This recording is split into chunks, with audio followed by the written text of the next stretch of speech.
So last session में हम लोगों ने इफ एल्स स्टेटमेंट कंप्लीट किया था।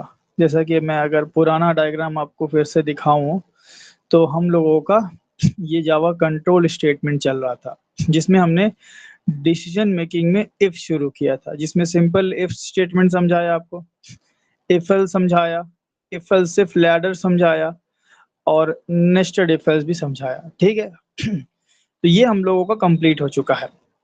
अब इफ एल्स में लॉजिकल ऑपरेटर भी आप यूज कर सकते हैं, वो तब हम बताएंगे जब हम एक ऑपरेटर का पूरा सेशन स्टार्ट करेंगे। बहुत सारे ऑपरेटर होते हैं, arithmetic operator, comparison operator, logical operator, bitwise operator, ठीक है, इंक्रीमेंट डिक्रीमेंट ऑपरेटर।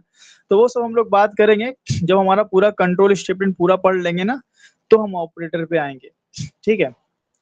तो ये पार्ट कंप्लीट हो गया था। अब हम लोग आज स्टार्ट करने वाले हैं स्विच स्टेटमेंट। ठीक है, हम लोग शुरू करने वाले हैं स्विच स्टेटमेंट। और मैं आपको बता दूं, अगर आपको स्विच स्टेटमेंट पहले से पता भी है, फिर भी आप कुछ नया जरूर सीखेंगे। ठीक है। स्विच स्टेटमेंट ये भी एक तरह का डिसीजन मेकिंग स्टेटमेंट होता है। मतलब इसमें भी हम चॉइस पे कोई particular piece of code run करते हैं, जैसे कि इफ एल्स में किया करते थे। इफ एल्स इफ में बेसिकली इफ एल्स इफ में जैसे हम किया करते थे। जैसे इसमें अगर हम मान लीजिए ऐसा कर सकते हैं कि 1 दबाने पे हेलो प्रिंट हो, 2 प्रेस करने पे मान लीजिए हाई प्रिंट हो, ऐसा कुछ मान लीजिए करना है, तो हम इफ एल्स इफ या 3 4 5 और भी है, तो हम इफ एल्स इफ का यूज कर सकते हैं। ठीक है। कुछ इसी तरह का स्विच स्टेटमेंट भी है, पर यह कुछ अलग तरीके से काम करता है। ठीक है। तो सबसे पहले मैं बोलूंगा कि ये होता क्या है, स्विच स्टेटमेंट क्या है, पहले बात इसकी बात कर लेते हैं। तो कुछ पॉइंट लिखते हैं यहाँ पे।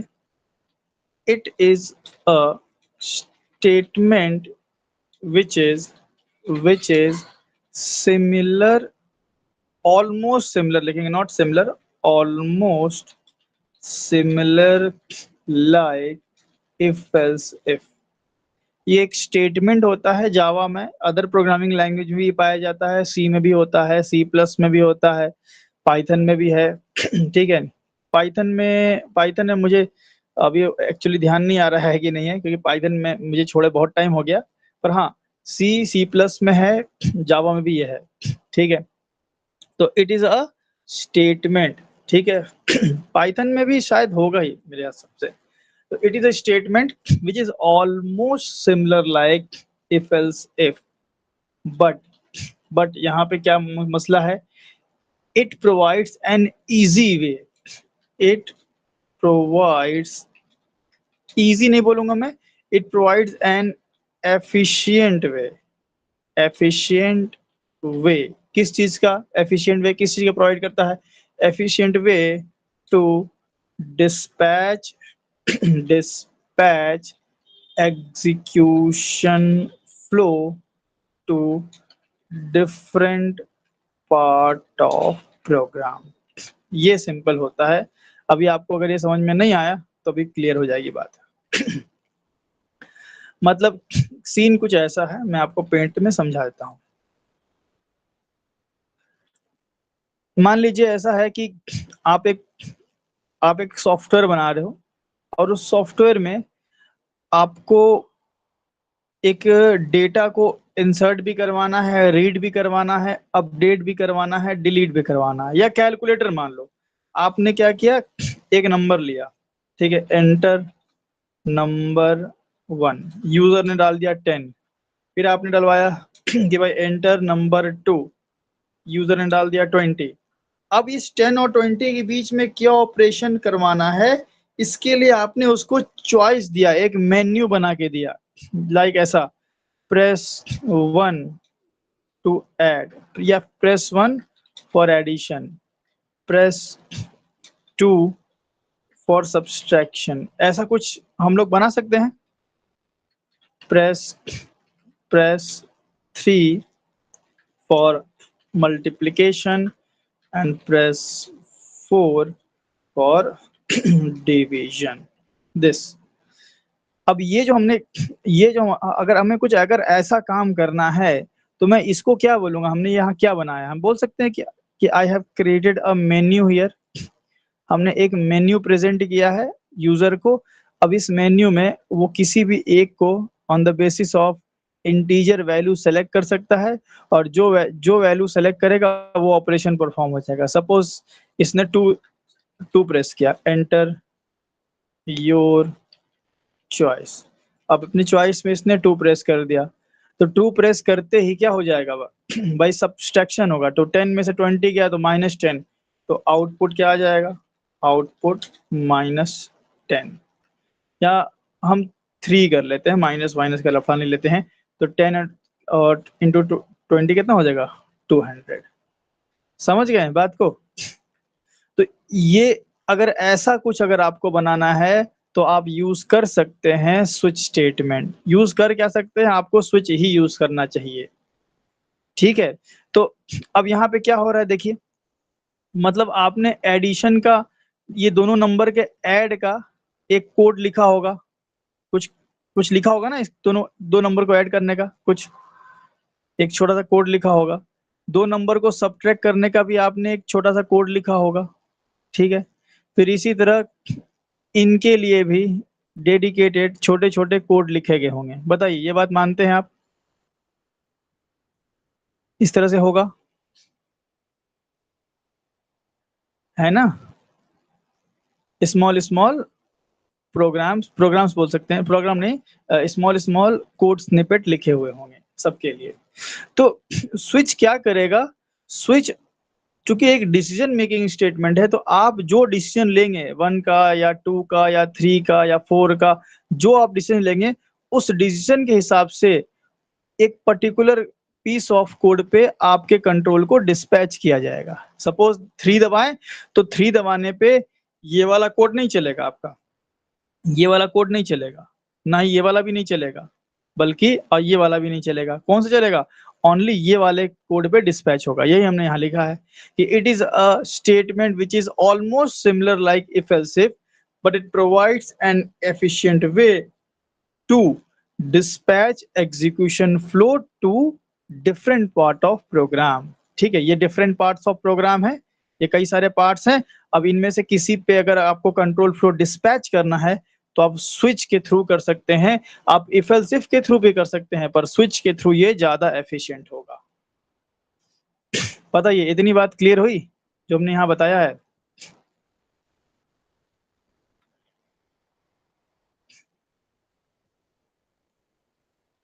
इसमें किसी को कोई डाउट है, एनी डाउट? No sir. ठीक है। तो ये हम यहाँ पे ऐड कर लेते हैं। अच्छा, अब सवाल, सबसे बड़ा सवाल यहाँ पे यही आएगा कि हम क्यों यूज करें स्विच जब मेरे पास ऑलरेडी इफ एल्स इफ है। क्या मैं ये काम इफ एल्स इफ स्टेटमेंट से नहीं बना सकता हूँ? ये सेम अगर मुझे कोड बनाना हो तो क्या इफ एल्स इफ से बन जाएगा इसका प्रोग्राम, इस टास्क का प्रोग्राम? बताएं जरा, या हम बोली तो हम बना के बताएं। Yes sir. अगर, हाँ सिंपल है, बन जाएगा बिल्कुल। अगर मैं यहीं पे कर लूँ, मैं ऐसा कर लूँ, देखिए मैं यही बनाता हूँ आपके लिए। स्कैनर बना हुआ है, मैं सेस आउट करवाता हूँ। 1 मिनट, मैं ऐसा कर लेता हूँ पहले। हाँ चलो, सेस आउट पहले कर लेते हैं।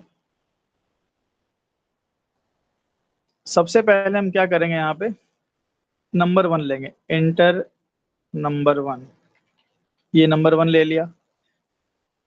उसके बाद हम ले लेंगे एंटर नंबर 2। यहाँ हमने कर लिया एंटर नंबर 2। दोनों ही नंबर वन नंबर 2 वेरिएबल को मैं ऊपर डिक्लेयर कर देता हूँ, नंबर 1 कॉमा नंबर 2। ठीक है, इसे कॉमा देकर के आप मल्टीपल सेम डेटा टाइप के वेरिएबल्स को डिक्लेयर कर सकते हैं। ये कर दिया। अब नंबर 1 में क्या लेना है भाई, तो number 1 is equal to scanner dot next int, ये ले लिया हमने। इसी तरह नंबर 2 की भी वैल्यू ले लेंगे, और यहाँ पे हमने कर लिया नंबर 2। ठीक है। फिर हमने सिस आउट करवाया, एंटर योर चॉइस, ठीक है, ये हमने करवा लिया। बंदे को एक चॉइस लेना है, इधर 1 2 3 4 या उसके अलावा भी कोई वैल्यू ले सकता है, ठीक है। तो इसने एक वैल्यू डाली, इंट चॉइस, एक चॉइस डाली इसने, ठीक है। स्कैन डॉट नेक्स्ट इन से हम बोलेंगे अगर चॉइस की वैल्यू, इफ चॉइस की वैल्यू 1 हो, ठीक है, और मैं ये पूरा हटा लेता हूं और यहां से ये पूरा मैसेज हटा देते हैं, ठीक है। अगर चॉइस की वैल्यू 1 है तो मैं इन दोनों नंबर का क्या कराऊंगा, एडिशन कराऊंगा। तो मैं एक काम करता हूं, यहाँ पे नंबर 1 नंबर चॉइस से पहले एक मैसेज दे दूंगा, सिस आउट, इस तरह से प्रेस 1, प्रेस 1 किसके लिए भाई, एडिशन के लिए, for addition, sorry, press 1 for addition, ये हो गया।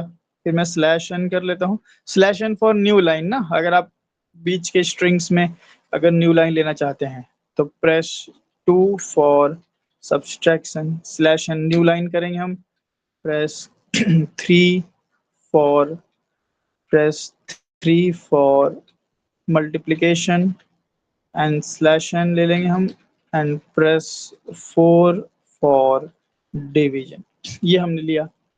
अब ये कैसा दिखेगा मैं आपको रन करके दिखा देता हूँ। देखिए देखिए, पहले मुझसे नंबर 1 पूछा जाएगा तो मैंने डाला 10, नंबर 2 पूछा जाएगा, मैंने डाला 20, और इस तरह से मुझसे एक मेन्यू दिखाया गया और देन चॉइस पूछा गया, ठीक है। अभी हम फ्लोट वगैरह वैल्यू नहीं ले रहे हैं, बिल्कुल एक्यूरेट लाने के लिए, ठीक है। अगर आप इसको फ्लोट ले लोगे तो बिल्कुल एक्यूरेट रिजल्ट आएगा आपका, खैर वो हम बाद में करेंगे। एंटर योर चॉइस हमारे पास यहाँ पे देखने को हमें मिल रहा है, ठीक है। अब यहाँ पे मुझे 1 प्रेस करना है तो सम कराना है, तो मैं सिस आउट के अंदर सिस आउट डायरेक्ट कर सकता हूँ, डायरेक्ट कर सकता हूँ नंबर 1 प्लस नंबर 2।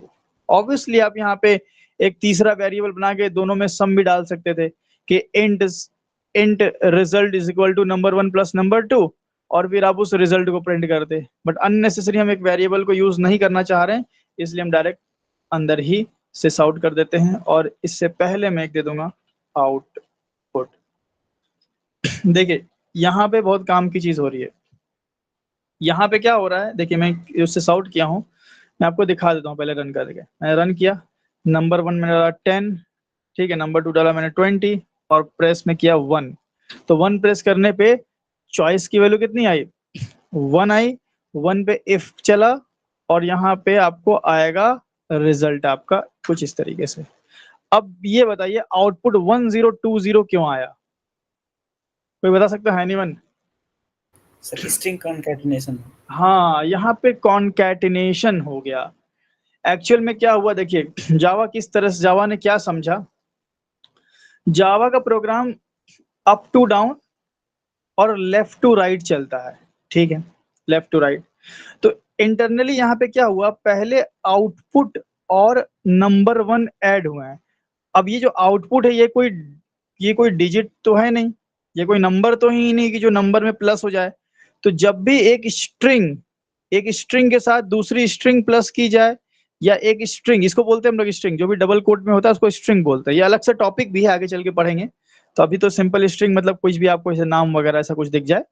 तो जब भी कोई स्ट्रिंग में आप कोई नंबर प्लस करते हो तो यहाँ एडिशन नहीं, कॉन्कैटिनेशन होता है।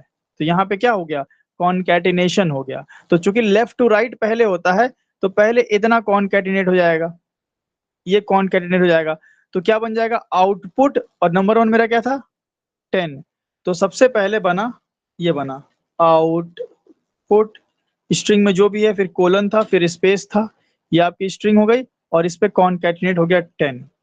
अब ये आपकी एक नई स्ट्रिंग बन गई, इतना एक नई स्ट्रिंग बन गई। अब इसमें क्या प्लस हुआ, नंबर 2, तो नंबर 2 कितना है 20। तो अब चूंकि ये एक स्ट्रिंग बन चुकी थी, अब स्ट्रिंग में प्लस करेंगे कोई चीज तो भाई एडिशन थोड़ी होगा, कॉन्कैटिनेशन होगा, मतलब जुड़ेगा वो चीज, क्या है वो चीज जुड़ेंगी, वो ऐड नहीं होगी ना, वो चपक जाएंगी। तो यहाँ पे 20 भी चपक गया, इसलिए 1020 आया। तो इससे बचने का क्या तरीका है, आप ब्रैकेट लगा दे नंबर 1 और नंबर 2 में, ब्रैकेट लगा देंगे तो पहले ब्रैकेट सॉल्व होता है। जब भी आप सिस आउट के अंदर ब्रैकेट लगा देंगे तो पहले ब्रैकेट सॉल्व होगा। तो ब्रैकेट अगर पहले सॉल्व हो किया जाएगा तो नंबर 1 प्लस नंबर 2 ये दोनों ही इंटीजर वैल्यू है, इंट वैल्यू है, तो दोनों सम हो जाएंगे, 30 हो जाएंगे और फिर कॉन्केटिनेशन हो जाएगा, आउटपुट 30 आ जाएगा। अब अगर हम रीरन करें इसको, ठीक है, तो मैं 10 कर लेता हूँ, 20 कर लेता हूँ और यहाँ पे 1 प्रेस करता हूँ। 1 मिनट, ये मैंने गलती से यहाँ पे एक सिंबल डाल दिया, फिर से रन कर लेते हैं। तो 10 किया हमने, 20 किया, 1 प्रेस किया, सी हियर, हो गया ना, परफेक्ट। तो इस तरीके से आपने यहाँ पे काम किया। देन आप इसमें इफ एल्स इफ लगा लें और यहाँ पे फिर से चॉइस की वैल्यू दे दें। एल्स इफ अगर चॉइस की वैल्यू 2 है तो मुझे भाई क्या करना है, मुझे सब्सट्रैक्शन करना है, ठीक है। यहाँ पे मैं लगा लेता हूँ आउटपुट नंबर 1 माइनस नंबर 2, ठीक है। और फिर से मैं एल्स इफ उठा लूंगा यहाँ से, ठीक है। एल्स इफ मैंने फिर से उठा लिया और मल्टीप्लाई कर लूंगा, 3 पे मल्टीप्लाई करना था मुझे एंड 4 पे मुझे क्या करना है भाई, 2, ये हो गया 3 और ये हो गया 4 और यहाँ पे हमने कर लिया डिवीजन, ठीक है। और एक एल्स बना लेते हैं, अगर बंदे ने 1 2 3 4 के अलावा कुछ डाला तो मुझे कुछ एक मैसेज देना पड़ेगा कि भाई तुमने गलत इनपुट एंटर कर लिया है, तो मैं यहाँ रॉन्ग इनपुट लिख सकता हूँ। यहाँ पे मैं सिंपली लिख सकता हूँ रॉन्ग चॉइस, ये हो गया आपका। अब ये भी तो एक मेन्यू बना लिया आपने, परफेक्ट मेन्यू है यहाँ पे, ठीक है। अगर मैं इसको रन करूंगा तो देखिए नंबर 1 10, नंबर 2 20, अब आप कुछ भी ले लो, मान लो 3 ले लिया, ठीक है, तो 200 आ गया, ठीक है। अगर मैं इसको रन करूं, पहली वैल्यू बड़ी ले लेते हैं 100, 100 को मैं 2 से डिवाइड करूंगा, 4 ले लिया मैंने तो 50 आ गया, ठीक है। हालांकि ये भाई डिवीजन एक्चुअली में सही से काम नहीं करेगा। अगर आप मान लीजिए करते हैं 10 डिवाइड बाई 3 तो 3.33 करके आना चाहिए, बट ऐसा नहीं आएगा, अभी ऐसा नहीं आएगा भाई। 10 डिवाइड बाई 3 3 थोड़ी होता है। ऐसा इसलिए हुआ क्योंकि एक इंटीजर को जब इंटीजर से डिवाइड करते हैं तो इंटीजर ही आता है। इसके बारे में मैं एक डेडिकेटेड, जब हम ऑपरेटर्स आपको पढ़ाएंगे ना तो इसके बारे में हम बात करेंगे, ठीक है। Integer by integer, integer by float, float by float, उन सब की बात करेंगे। इसीलिए अभी मैंने जानबूझ के यहाँ पे फ्लोट वैल्यू नहीं लिया है, सिंपल रखा है बिल्कुल। तो आप ऐसी वैल्यू लें जो प्योरली डिविजिबल हो, तो ये प्रोग्राम अच्छा आपको देखने को मिलेगा। लाइक 10 डिवाइड बाई 2 कर लेते हैं हम, तो ये परफेक्टली आपको रिजल्ट आएगा। अभी के लिए ऐसे ही रखते हैं क्योंकि हमें भाई ये डिवीजन ऑपरेटर नहीं समझना है, वो ऑपरेटर पढ़ेंगे तो पढ़ेंगे। हमें समझना है कि जब इफ एल्स इफ से मेरा चॉइस प्रॉपरली वर्क कर रहा है then why I should use switch. Perfectly काम तो हमारा यहाँ पे हो ही रहा है। अब इसका रीजन ये है कि देखो, अगर मैं यहाँ पे अगर मैं एक नंबर ले लूं 10 और डिवाइड नंबर 2 ले लूं 2 और मैं प्रेस करूं 4, suppose I have chosen here 4 लेने पे होगा क्या इंटरनली, ये आपको समझना है। जब आपने यहाँ पे 4 लिया तो चॉइस की वैल्यू चूंकि 1 है, क्या ये कंडीशन ट्रू होगी? इज इट ट्रू और false? First condition, first condition would be false, ठीक है, फॉल्स होगा। Second also false, third also false and 4 condition will be true. So the problem is कि एक कंडीशन चेक की गई, फिर दूसरी कंडीशन चेक की गई, फिर तीसरी कंडीशन चेक की गई, then on checking multiple values then I am getting my right value. So यहाँ पे कंपाइलर किस तरीके से इंटरनली वर्क करेगा, इंटरनली कई सारी कंडीशंस को यहाँ पे चेक करेगा। अगर आप सपोज लास्ट चॉइस लेते हैं तो फर्स्ट चॉइस लेंगे तो चेक करने की नीड ही नहीं है, लेकिन अगर आखिरी चॉइस लेंगे, अब जरूरी थोड़ी है, आपने मेन्यू बनाया है तो कई बार ऐसा होगा कि बंदा 2 भी चूज करेगा, कई बार 3 भी चूज करेगा एंड कई बार 4 भी चूज कर सकता है। तो यहाँ पे लास्ट कंडीशन के मामले में lot of conditions you are checking and then you are getting your desire result. तो ये यहाँ पे प्रॉब्लम है, यहाँ पे मल्टीपल कंडीशन को चेक करके देन राइट वैल्यू तक पहुंचा जा रहा है। तो बार बार जो चेकिंग होती है इससे आपका प्रोग्राम इनएफिशिएंट होता है। अब स्विच इसको किस तरीके से सॉल्व करता है, मैं आपको पहले एक स्विच का सिंटैक्स लिख देता हूँ, इसको मैं कमेंट कर लेता हूँ। प्रॉब्लम क्या है कि जब मैंने चॉइस की वैल्यू 4 ली, ठीक है, जब मैंने चॉइस की वैल्यू 4 ली, तो ये डायरेक्ट 4 पे जंप किया या फिर ये चेक करते हुए गया? तो आंसर इज कि नहीं, ये तो भाई चेक करते हुए जाएगा, ये डायरेक्टली जंप नहीं कर सकता। Directly on condition 4 it can't jump. That is the main problem with if else if. तो इसका सॉल्यूशन स्विच है, लेकिन स्विच हर मामले में अच्छा नहीं होता है। आपको अगर कॉम्प्लेक्स इसके अंदर कुछ एक्सप्रेशन लिखना है तो स्विच में नहीं लिख सकते, इफ एल्स इफ में ही लिखेंगे, वो हम आगे बात करेंगे। तो मतलब कहने का मतलब यह है कि इफ एल्स इफ बर्बाद नहीं है, ऐसा नहीं कि इफ एल्स इफ डेप्रिकेटेड है या फिर इसको यूज नहीं करना है। इसके अलग यूज है, स्विच के अलग यूज है। स्विच मेनली कब यूज होता है? स्विच इज, मैं लिख देता हूं, स्विच इज यूज जनरली, ऐसे लिखता हूं मैं, यहां पे लिखता हूं जनरली। एक मिनट, ये कैसे लिखा रहा है, इतना छोटा कैसे हो गया?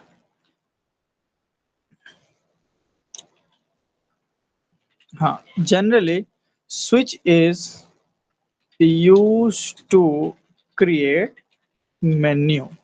मेन्यू को क्रिएट करने के लिए स्विच बनाए जाते हैं, ठीक है। जैसे मेन्यू, जैसे हमने अभी एक एग्जांपल आपको यहाँ बताया था, दिस इज कॉल्ड मेन्यू। ये जो इतना पार्ट है, इतना पार्ट, इसको हम बोल सकते हैं कि ये एक मेन्यू है, ठीक है। आप कई बार फोन वगैरह लगाते होंगे कॉल सेंटर में, तो आपको एक मेन्यू बताता होगा, press 1 for this, press 2 for this, press 4 for this. वो क्या होता है? मेन्यू होता है, आपको चूज करना होता है, ठीक है। तो जब भी ऐसा कुछ अगर आपको बनाना है तो स्विच ज्यादा एफिशिएंट होता है। व्हाई?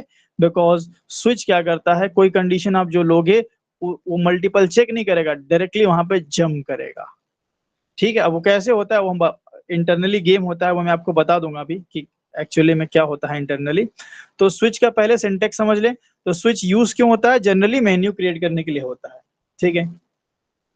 स्विच का सिंटेक्स की अगर बात करें तो मैं यही, अगर इसी प्रॉब्लम को स्विच से सॉल्व करूं रेदर इफ एल्स इफ, तो ऐसा कर सकता हूं। मैं सिंपल लिखूंगा स्विच, ठीक है। ये स्विच हो गया हमारा, इसके अंदर अपनी चॉइस दी जाती है, जो भी आपको लेना है 1 2 3 4, ये ब्रैकेट में अपनी चॉइस दे देंगे, ठीक है। आपने क्या किया, ब्रैकेट में अपनी चॉइस दे दिया। फिर ये स्विच का ब्रैकेट यहाँ ओपन हो गया और यहाँ पे क्लोज हो गया, ठीक है। और ये मैं अभी हटा लेता हूँ, या रहने देते हैं अभी फिलहाल के लिए, और ये हटा लेते हैं, ठीक है। अब चूंकि ये हमारा ये सब हटा लेते हैं, ठीक है, कुछ इस तरीके से, तो ये भी हटा लो, चलो। ये हमारा सिंपल स्विच बन गया, ठीक है। अब इस स्विच में हमने कोई भी केस नहीं बनाया, मतलब जैसे जैसे इफ के अंदर हमने अलग अलग केस बनाते हैं, ये 1 पे ये करना है, 2 पे ये करना है, इसमें भी ऐसा होता है। इसमें कैसे होता है, हम लिखते हैं केस। तो केस क्या हो गया, केस एक कीवर्ड हो गया, केस एक कीवर्ड हो गया। हमने लिखा केस 1, ठीक है, हमने लिखा केस 1, मतलब कि चॉइस की वैल्यू अगर आप 1 लेंगे तो केस 1 चल जाएगा, चॉइस की वैल्यू अगर आप 2 लेंगे तो केस 2 चल जाएगा, चॉइस की वैल्यू, जो भी चॉइस की वैल्यू होगी वो केस चलेगा। तो वो सारे केस आपको बनाने पड़ेंगे। तो आइए पहले केस बनाते हैं। तो केस 2 बनाया, ठीक है, और फिर हमने बनाया केस 3, और फिर हमने बनाया, ठीक है, केस 4। 4 केसेस हमने बना दिए भाई, कि जो भी चॉइस की वैल्यू हो वो वाला केस चले। अच्छा, अगर 1 2 3 4 में कोई ना हो, जैसे इसमें 1 2 3 4 में कोई नहीं होता था, तो लास्ट का एल्स चलता था। तो यहाँ पे कोई ना हो तो उसके लिए हम एक बनाते हैं default case. For that we can use default keyword, simple default, default, ठीक है। ये हमारा डिफॉल्ट केस हो गया। अच्छा, अब स्विच स्टेटमेंट में आपको यूज पड़ेगा जंप स्टेटमेंट का। देखिए मैं आपको दिखा देता हूं, मैंने long back I have told, C jump statement, jump control statement भी होता है जिसमें ब्रेक और कंटिन्यू होता है। तो कंटिन्यू की तो अभी हम बात नहीं करेंगे, हम ब्रेक की बात करेंगे, ठीक है, क्या होता है। तो ये भी आपका पिक्चर में आने वाला है। ठीक है, समझिए बात को। तो आपने 1 प्रेस किया तो डायरेक्टली कंट्रोल 1 पे आया। अगर आपने 2 प्रेस किया ना तो ऐसा नहीं होगा कि 1 ये सब चेक नहीं होंगे, डायरेक्टली कंट्रोल 2 पे आएगा। Suppose you have chosen 4 here, then the control will jump directly on case 4. It will not, simply it will not go and check all these values, simply it will jump on case 4. So that is the main advantage here if you are using switch statement. समझ रहे हैं बात? अगर आप case 4 अगर आप यहाँ पे ले रहे हो तो ये चेक नहीं कर रहा है, बार बार चेक नहीं कर रहा है, ये डायरेक्टली केस 4 पे जंप करेगा। ये यहाँ पे मेन एडवांटेज है। ये जंप कैसे करेगा अभी हम उसकी बात कर बताएंगे आपको इंटरनली क्या होता है। तो हम सेस आउट कर लेते हैं यहाँ पे। 1 पे क्या करना था हमें भाई, तो हमने 1 पे क्या करना था, एडिशन करना था। मैं यहाँ से एक्चुअली क्या करता, यहीं उठा लेता हूँ। 1 पे मैंने कर दिया एडिशन, 2 पे कर दिया केस 2 पे सब्सट्रैक्शन, केस 3 पे कर दिया हमने, ये हो गया डिवीजन, केस 4 पे हमने कर दिया, ये हो गया हमारा 1 मिनट मल्टीप्लीकेशन, यहाँ होगा 3 पे मल्टीप्लीकेशन है ना, 3 पे देख लें, हाँ MUL, ठीक है, ये हो गया। अब स्विच केस में एक बात का आपको ध्यान देना है, अगर मैंने मान लीजिए एक नंबर लिया, ठीक है, और मैंने लिया 10 और 20, और मान लो सपोज कि मुझे एडिशन कराना, मैंने 1 प्रेस किया, देखना क्या होगा, सबका सब रिजल्ट चल गया। भाई हमें तो सिर्फ केस 1 चलाना था, लेकिन सारा का सारा चल गया। ये तो हम नहीं चाहते थे ना, हम चाहते थे कि सिर्फ एडिशन हो। तो अगर आप स्विच केस को ब्रेक नहीं करेंगे, भाई केस 1 को चलाने के बाद मुझे केस 2 नहीं चलाना है, 2 3 4 नहीं चलाना है, तो every case you need to break, it is not mandatory. कई बार इंटरव्यू में इस तरह से पूछ देगा, बोलेगा कि क्या आउटपुट आएगा, और एक आंसर लिख देगा उसमें कि कंपाइल टाइम एरर, तो आपको लग सकता है कि शायद ये एरर आएगा, बट सी कोई एरर नहीं इस प्रोग्राम में। So break is not mandatory, but आपको चूज करना चाहिए, क्योंकि हम मल्टीपल केस क्यों चलाएंगे, हाँ किसी वजह से अगर जरूरत पड़ गई तो बात अलग है, अदरवाइज हर केस के साथ हम हर केस के साथ ब्रेक स्टेटमेंट लगाएंगे, जिसको हम लोग बोलते हैं जंप स्टेटमेंट। ठीक है, हमने पहले बताया था। तो जंप स्टेटमेंट में 2 स्टेटमेंट होते हैं, ब्रेक एंड कंटिन्यू। अभी ब्रेक का यूज करेंगे हम, तो हमने यहाँ लिख दिया ब्रेक। ये क्या है भाई, इसको हम लोग बोलते हैं जंप स्टेटमेंट, जिसमें जंप स्टेटमेंट का ये ब्रेक स्टेटमेंट है। जंप स्टेटमेंट एक कैटेगरी हो गई, जंप स्टेटमेंट के अंदर ये कौन सा स्टेटमेंट है, break statement, jump control statement लिखते हैं। ठीक है, अब ये ब्रेक क्या करता है, ब्रेक का काम होता है स्विच को ब्रेक करना। मतलब जैसे आपने 1 प्रेस किया, सपोज यू हैव चूजन 1 ये ओवर हियर, सो 1 पे आपका चॉइस स्विच में 1 गया, और 1 गया तो केस 1 चला, और आपको आउटपुट सम मिल जाएगा। उसके बाद ब्रेक का मतलब होता है प्रोग्राम का बंद नहीं होना, ब्रेक का मतलब होता है स्विच का बंद होना। सो जैसे ही ब्रेक कीवर्ड कंपाइलर को दिखेगा, कंपाइलर इमीडिएटली जंप करेगा स्विच के बाहर। मतलब मैं आपको अगर यहाँ पे इसको पेंट में अगर बताना चाहूँ यहाँ पे, तो इस तरह से मैं आपको एक्सप्लेन कर सकता हूँ। यहाँ पे देखिए, थोड़ा इसको छोटा कर लेते हैं, नहीं हो रहा है, ये 1 मिनट तो और बड़ा ही होते जा रहा है, थोड़ा और बड़ा कर लेते हैं, 10 है ना, 16 कर लेते हैं।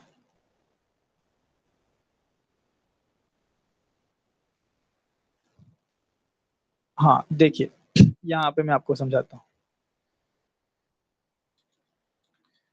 देखिए क्या होगा, जैसे ही कंपाइलर को दिखेगा कि आप, कंपाइलर आएगा, चॉइस जो कि आपने 1 लिया है तो 1 वाला चलेगा, और ये ब्रेक से कंट्रोल तुरंत आपका स्विच के बाहर, मतलब यहाँ पे आ जाएगा।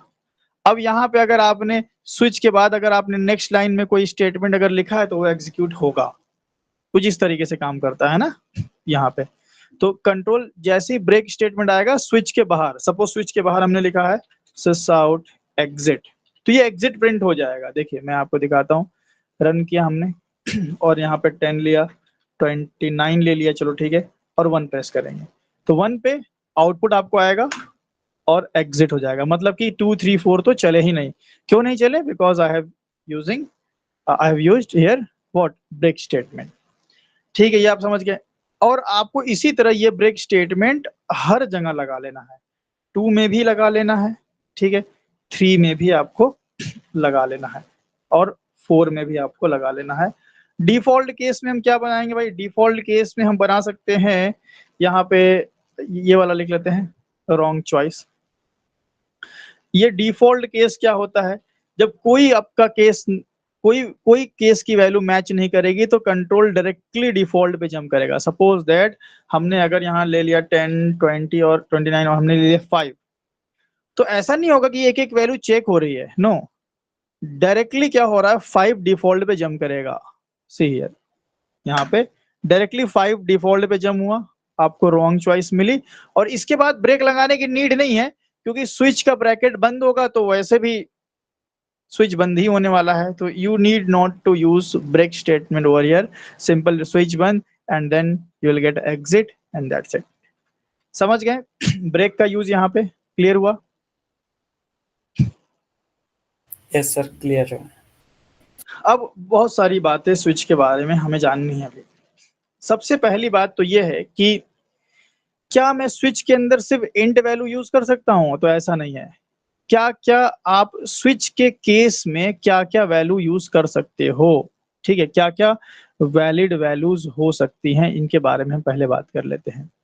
सो विथ स्विच केस you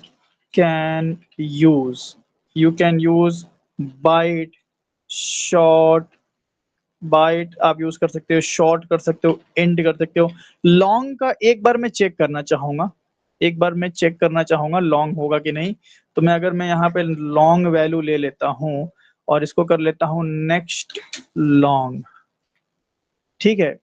और यहाँ पे देखिए, cannot switch on value of type long, only convertible int values string enum। देखिए अब बोल रहा है, देख बोला ना, only convertible int values string, तो ये long यहाँ पे नहीं लेता।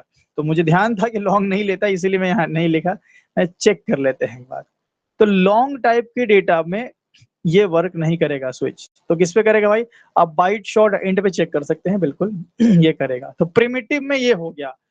डेसिमल वैल्यू आप इसमें नहीं ले सकते, आप इसमें डेसिमल वैल्यूज नहीं ले सकते। अगर मैं कैर में चेक करूं, अगर मैं ऐसा कर लूं, मान लीजिए कैर कर लिया, या एक, हाँ मैंने कर लिया, इसको कैर ले लिया मैंने, कैर चॉइस, और यहाँ पे मैंने कर लिया नेक्स्ट डॉट कैरेट ऑफ 0। तो यहाँ पे हमने क्या ले लिया? कैर वैल्यू ले लिया। तो कैर वैल्यू बिल्कुल काम करेगी। जैसे मान लीजिए हमने यहाँ ले लिया ए, ठीक है। अब अगर मैं इसको रन करूं और मैंने लिया 10, 20 और प्रेस 1 नहीं करेंगे, हम ए प्रेस करेंगे ना, वो मेन्यू पे भी मत जाइए, हमने केस ए बनाया है, 1 नहीं बनाया। तो ए प्रेस किया हमने, तो क्या ए पे मेरा केस 1 चला? रन हो रहा है। मतलब कि आप इजिली यहाँ पे कैर वैल्यू भी ले सकते हैं। तो ये आप प्रिमिटिव में ये आप लेंगे, बाइट, शॉर्ट, इंट और कैर, ठीक है, ये आप ले लेंगे। और रही बात नॉन प्रिमिटिव की, जो भी नॉन प्रिमिटिव आपने नहीं पढ़ा हुआ है, नॉन प्रिमिटिव बेसिकली आपने अभी पढ़ा नहीं है, तो नॉन प्रिमिटिव में आप इसमें ले सकते हैं इनम, ये हम पढ़ेंगे। इनम आप इसमें यूज कर सकते हैं, ठीक है। और आप इसमें स्ट्रिंग को भी यूज कर सकते हैं, इतना टाइप आप ले सकते हैं। और रैपर क्लास को भी यूज कर सकते हैं, रैपर क्लास। अब आप बोलेंगे भाई ये रैपर क्लास, स्ट्रिंग और इनम क्या है? तो ये आगे की कहानी है, जब हम लोग आगे जंप करेंगे ना, धीरे धीरे आगे बढ़ेंगे, तो ये सब आप पिक्चर में धीरे धीरे आप पढ़ने वाले हो आगे। इनम भी हम आपको पढ़ाएंगे। स्ट्रिंग तो बहुत इंपॉर्टेंट है, बहुत ही इंपॉर्टेंट है स्ट्रिंग, स्ट्रिंग भी हम आपको पढ़ाएंगे। और साथ में हम रैपर क्लास की भी बात करेंगे। रैपर क्लास बेसिकली कलेक्शन से पहले हम पढ़ेंगे, ठीक है। तो जो स्ट्रिंग का सपोर्ट आया है, ये सिंस जावा 7 आया, पहले नहीं था, सिंस जावा 7, ठीक है। तो अगर आपसे कोई पूछ दे कि भाई ठीक है, स्विच आपने बनाया, बहुत अच्छी बात है। स्विच में कौन कौन सा डेटा टाइप अलाउड है? तो आप बोलेंगे कि स्विच में भाई बाइट, शॉर्ट, इंट और कैर, ये प्रिमिटिव वाले अलाउड हैं। ये इतने प्रिमिटिव वाले हो गए। और नॉन प्रिमिटिव में मैं यहाँ लिख भी देता हूँ, नॉन प्रिमिटिव में नॉन प्रिमिटिव वैल्यू जो ऑब्जेक्ट टाइप की वैल्यूज होती हैं, ठीक है, उनमें आप इनम, स्ट्रिंग और रैपर क्लास को यूज कर सकते हैं। ठीक है, इतनी बात क्लियर हुई। ये अगर आपको, ये तो अब इसे आपने कभी यूज नहीं किया है तो इसको छोड़ ही दीजिए, आप इतना यूज करके अभी चेक करेंगे। ठीक है, प्रैक्टिस में भी आप इतना रखिए, बाकी जब रैपर क्लास हम पढ़ा देंगे तो आप ये सब भी टेस्ट कर लीजिएगा। ठीक है, इतनी बात समझ में आ गई सबको? Yes sir. देन अब हम बात करते हैं, अब वापस से इसको हम केस 1 कर लेते हैं। पहले इसको हम केस 1 कर लें जैसा कि हमारा पहले था, और नेक्स्ट इंट कर लेंगे इसको हम वापस से, और इसको इंट कर लेंगे। ये हमने इंट कर लिया और इसको हमने कर लिया नेक्स्ट इंट। तो अब हम बात ये करेंगे कि कंट्रोल जंप किस तरीके से करता है ये, और कब करता है, और स्विच को किस तरीके से बनाना बेहतरीन होता है। ठीक है, जब भी आप स्विच बनाएं, ठीक है, if you are creating a switch statement, if you're creating a switch statement, then try to take cases in contiguous order। जब भी आप स्विच केस बनाए ना, स्विच की जो केसेस बनाते हैं, हमेशा कोशिश किया कीजिए कि एक कॉन्टिग्यूअस ऑर्डर में आप बनाएं। जैसे पहला केस अगर 1 है तो दूसरा 2 हो, फिर 3 हो, 4 हो, या फिर पहला ए है तो दूसरा बी है, सी है, फिर डी है। ऐसा बनाने की कोशिश करें आप। ठीक है, उससे क्या बेनिफिट होगा ये भी हम समझ लेते हैं कि अगर हम कॉन्टिग्यूअस रखते हैं तो क्या बेनिफिट उससे होगा। तो मैं यहाँ पे लिखता हूँ एक पॉइंट, मैं ऐसे लिख सकता हूँ कि when you use contiguous number, ठीक है, कॉन्टिग्यूअस नंबर लाइक आपका हो गया 1 2 1 2 3 etc, ऐसा अगर आप नंबर यूज करते हैं स्विच केस में, ठीक है, when you use contiguous number, then internally Java compiler uses, Java compiler क्या यूज करता है? Jump table. जंप टेबल एक कंसेप्ट होता है, internally Java jump table use करेगा to store those conditions.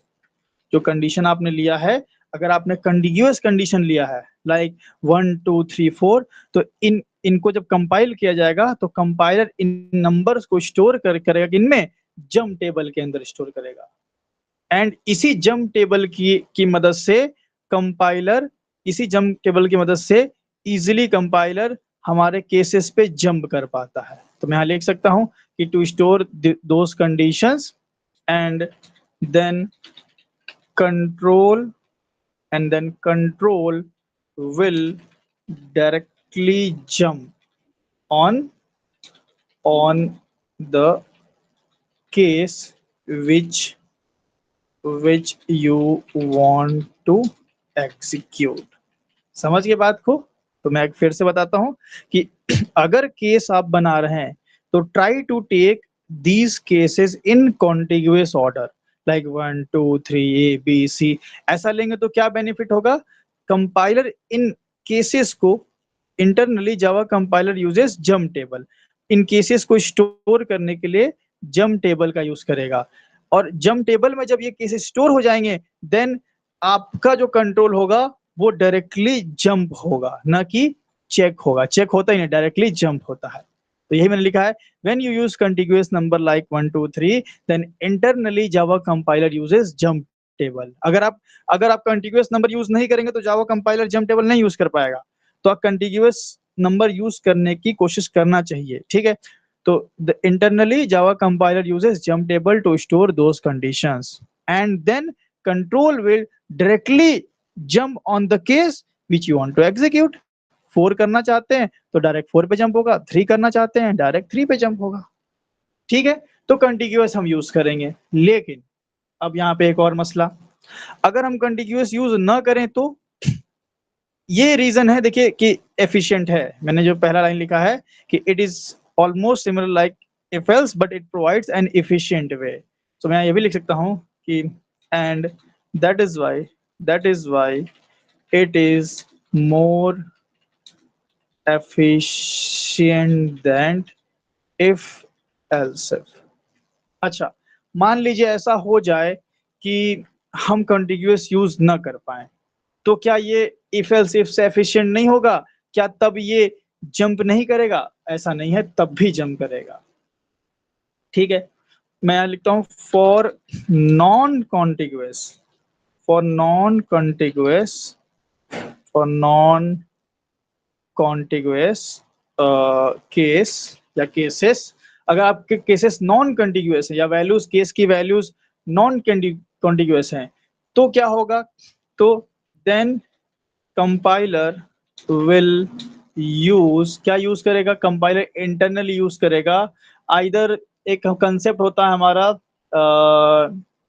Lookup करके कंसेप्ट होता है, lookup table, lookup table, lookup table. So for non-contiguous cases, the compiler will use lookup table, and still it is more efficient than if else. समझ गए? तो ऐसा नहीं है कि आप कॉन्टिग्यूअस यूज करेंगे तो जंप टेबल यूज होगा तभी ये एफिशिएंट होगा। अगर आप नॉन कॉन्टिग्यूअस भी यूज करेंगे तो उस केस में लुकअप टेबल इंटरनली यूज होता है। अब ये लुकअप टेबल वगैरह क्या है? ये इंटरनली चीजें हैं, एब्स्ट्रैक्ट चीजें हैं, इनमें आपको कोई घुसने की नीड वैसे है ही नहीं। चाहो तो एक्स्ट्रा कभी सर्च करके गूगल वगैरह पे पढ़ सकते हो, लेकिन नीड है नहीं, कोई पूछने नहीं जाएगा। हालांकि फिर भी मैं आपको बता देता हूँ कि ये इस तरीके से काम करता है, क्योंकि ताकि आपको एक आइडिया रहे कि हाँ यार, मतलब मैं सिर्फ रट्टा नहीं मार रहा हूँ, मैं चीजों को समझ रहा हूँ कि why it is more efficient, how it works. ठीक है, अब यह है कि अगर आप उसके अंदर घुसते जाओगे घुसते जाओगे घुसते जाओगे तो ज्ञान का समुद्र है, कभी खत्म नहीं होगा। Then you will get distracted, आप जावा के पास से डिस्ट्रैक्ट होके डेटा स्ट्रक्चर में एंटर कर जाओगे, मेमोरी मैनेजमेंट में एंटर कर जाओगे। सो हम एक स्टेबल वे में एक राइट पाथ पे चलने की कोशिश करते हुए उतना समझेंगे कि हमें एक डेप्थ नॉलेज भी हो जाए और अपने जावा के पास से हम डिस्ट्रैक्ट भी ना हो। ठीक है, तो ये इतना आप लोगों को समझ में आ गया? कोई डाउट इतने में बताइए।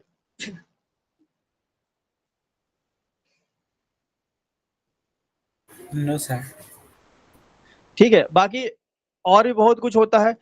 इंटरनली बाइनरी सर्च एल्गोरिथम्स वगैरह भी चलते हैं स्विच केस वगैरह में इंटरनली, तो उतना नीड नहीं है आपको, कोई पूछने भी नहीं जाएगा आपसे। ठीक है, those are topics comes under research part, तो अभी कोई नीड नहीं है उतना रिसर्च करने की आपको वैसे भी।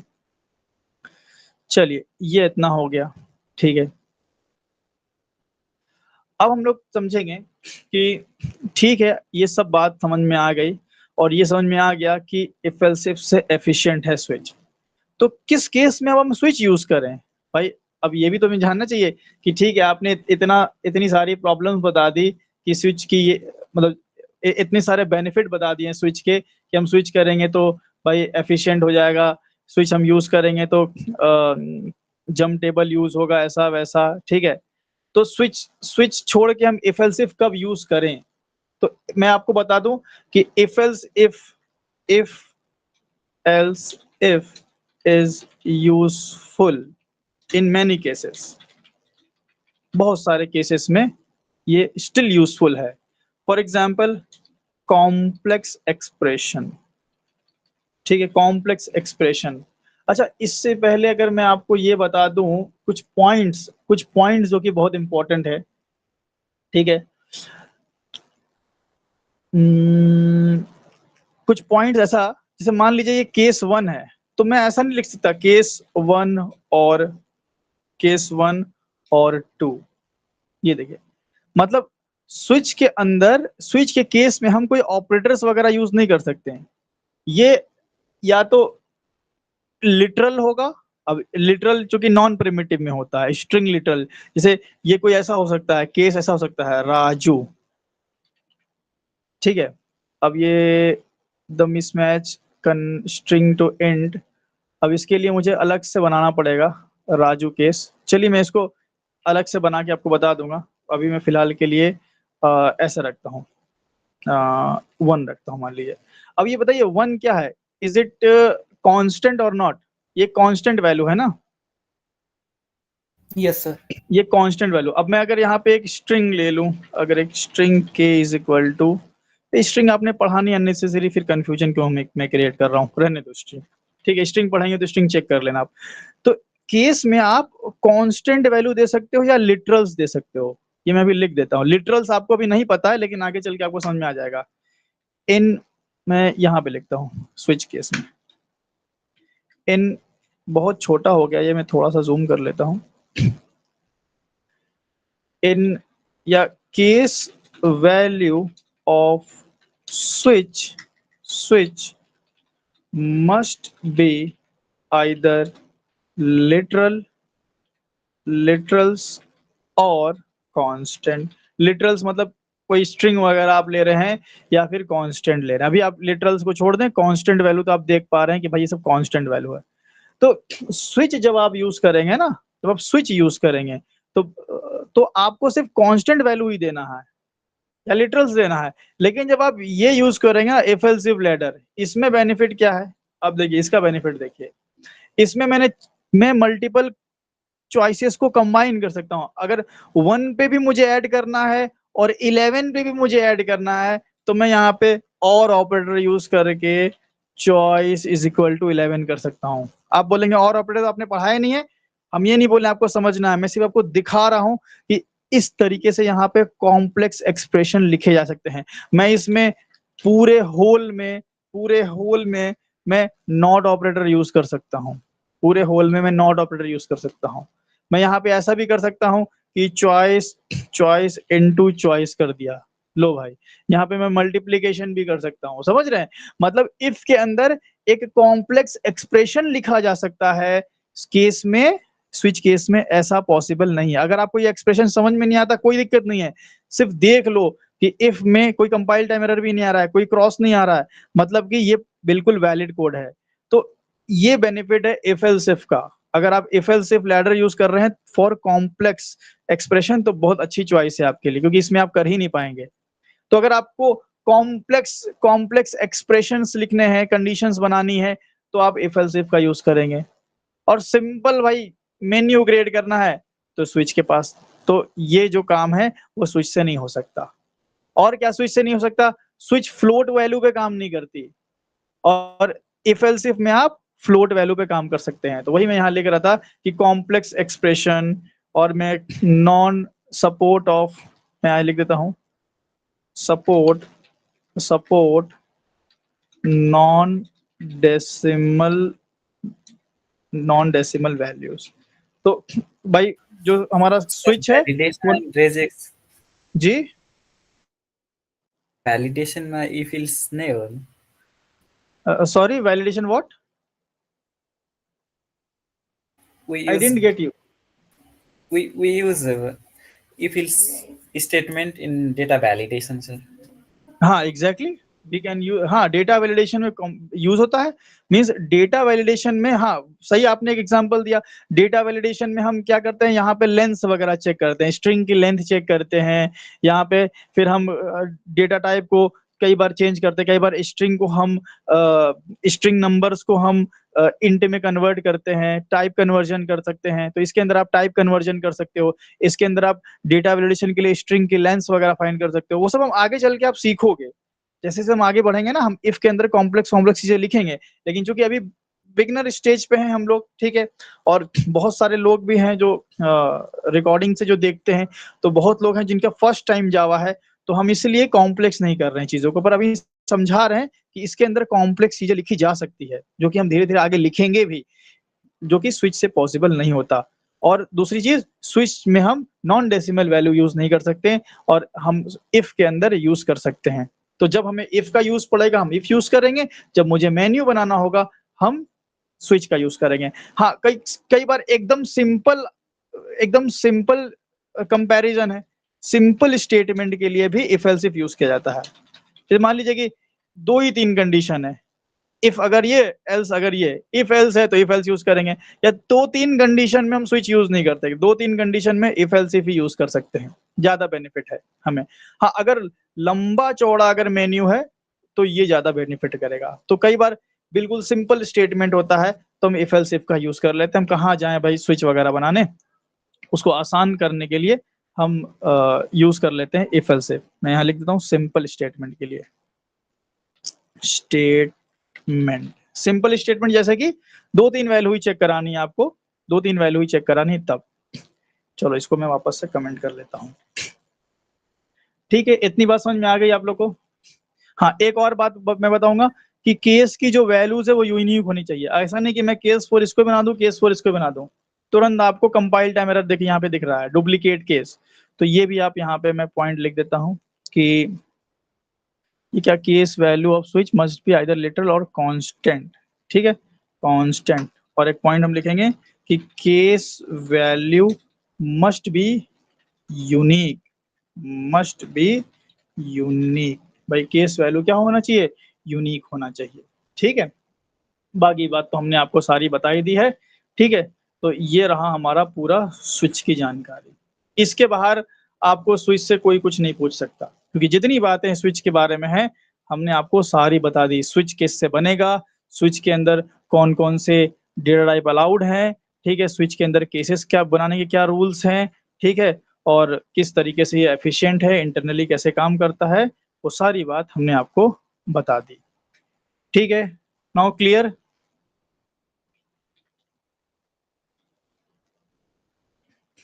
Is it clear for everyone? Sir switch में बुलियन भी यूज कर सकते हैं सर? बूलियन बेसिकली हम यूज क्यों करेंगे, ट्रू फॉल्स में हम कैसे काम करेंगे? बूलियन में 2 ही वैल्यू ही होती है, वैल्यू तो 2 ही होती है ना बूलियन में। अब 2 ही अगर आपको बनाना है, इफ या एल्स, तो मैं स्विच क्यों यूज करूंगा? समझो बात को। तो इसलिए वो कोई मतलब नहीं है, बूलियन नहीं, हम सिर्फ इतना ही यूज करेंगे। एंड शॉर्ट कहाँ गया, byte short and char primitive में। हाँ, बूलियन में और भी वैल्यूज होती तो अलाउ करते हैं फिर, हाँ भाई वो भी यूज करिए आप।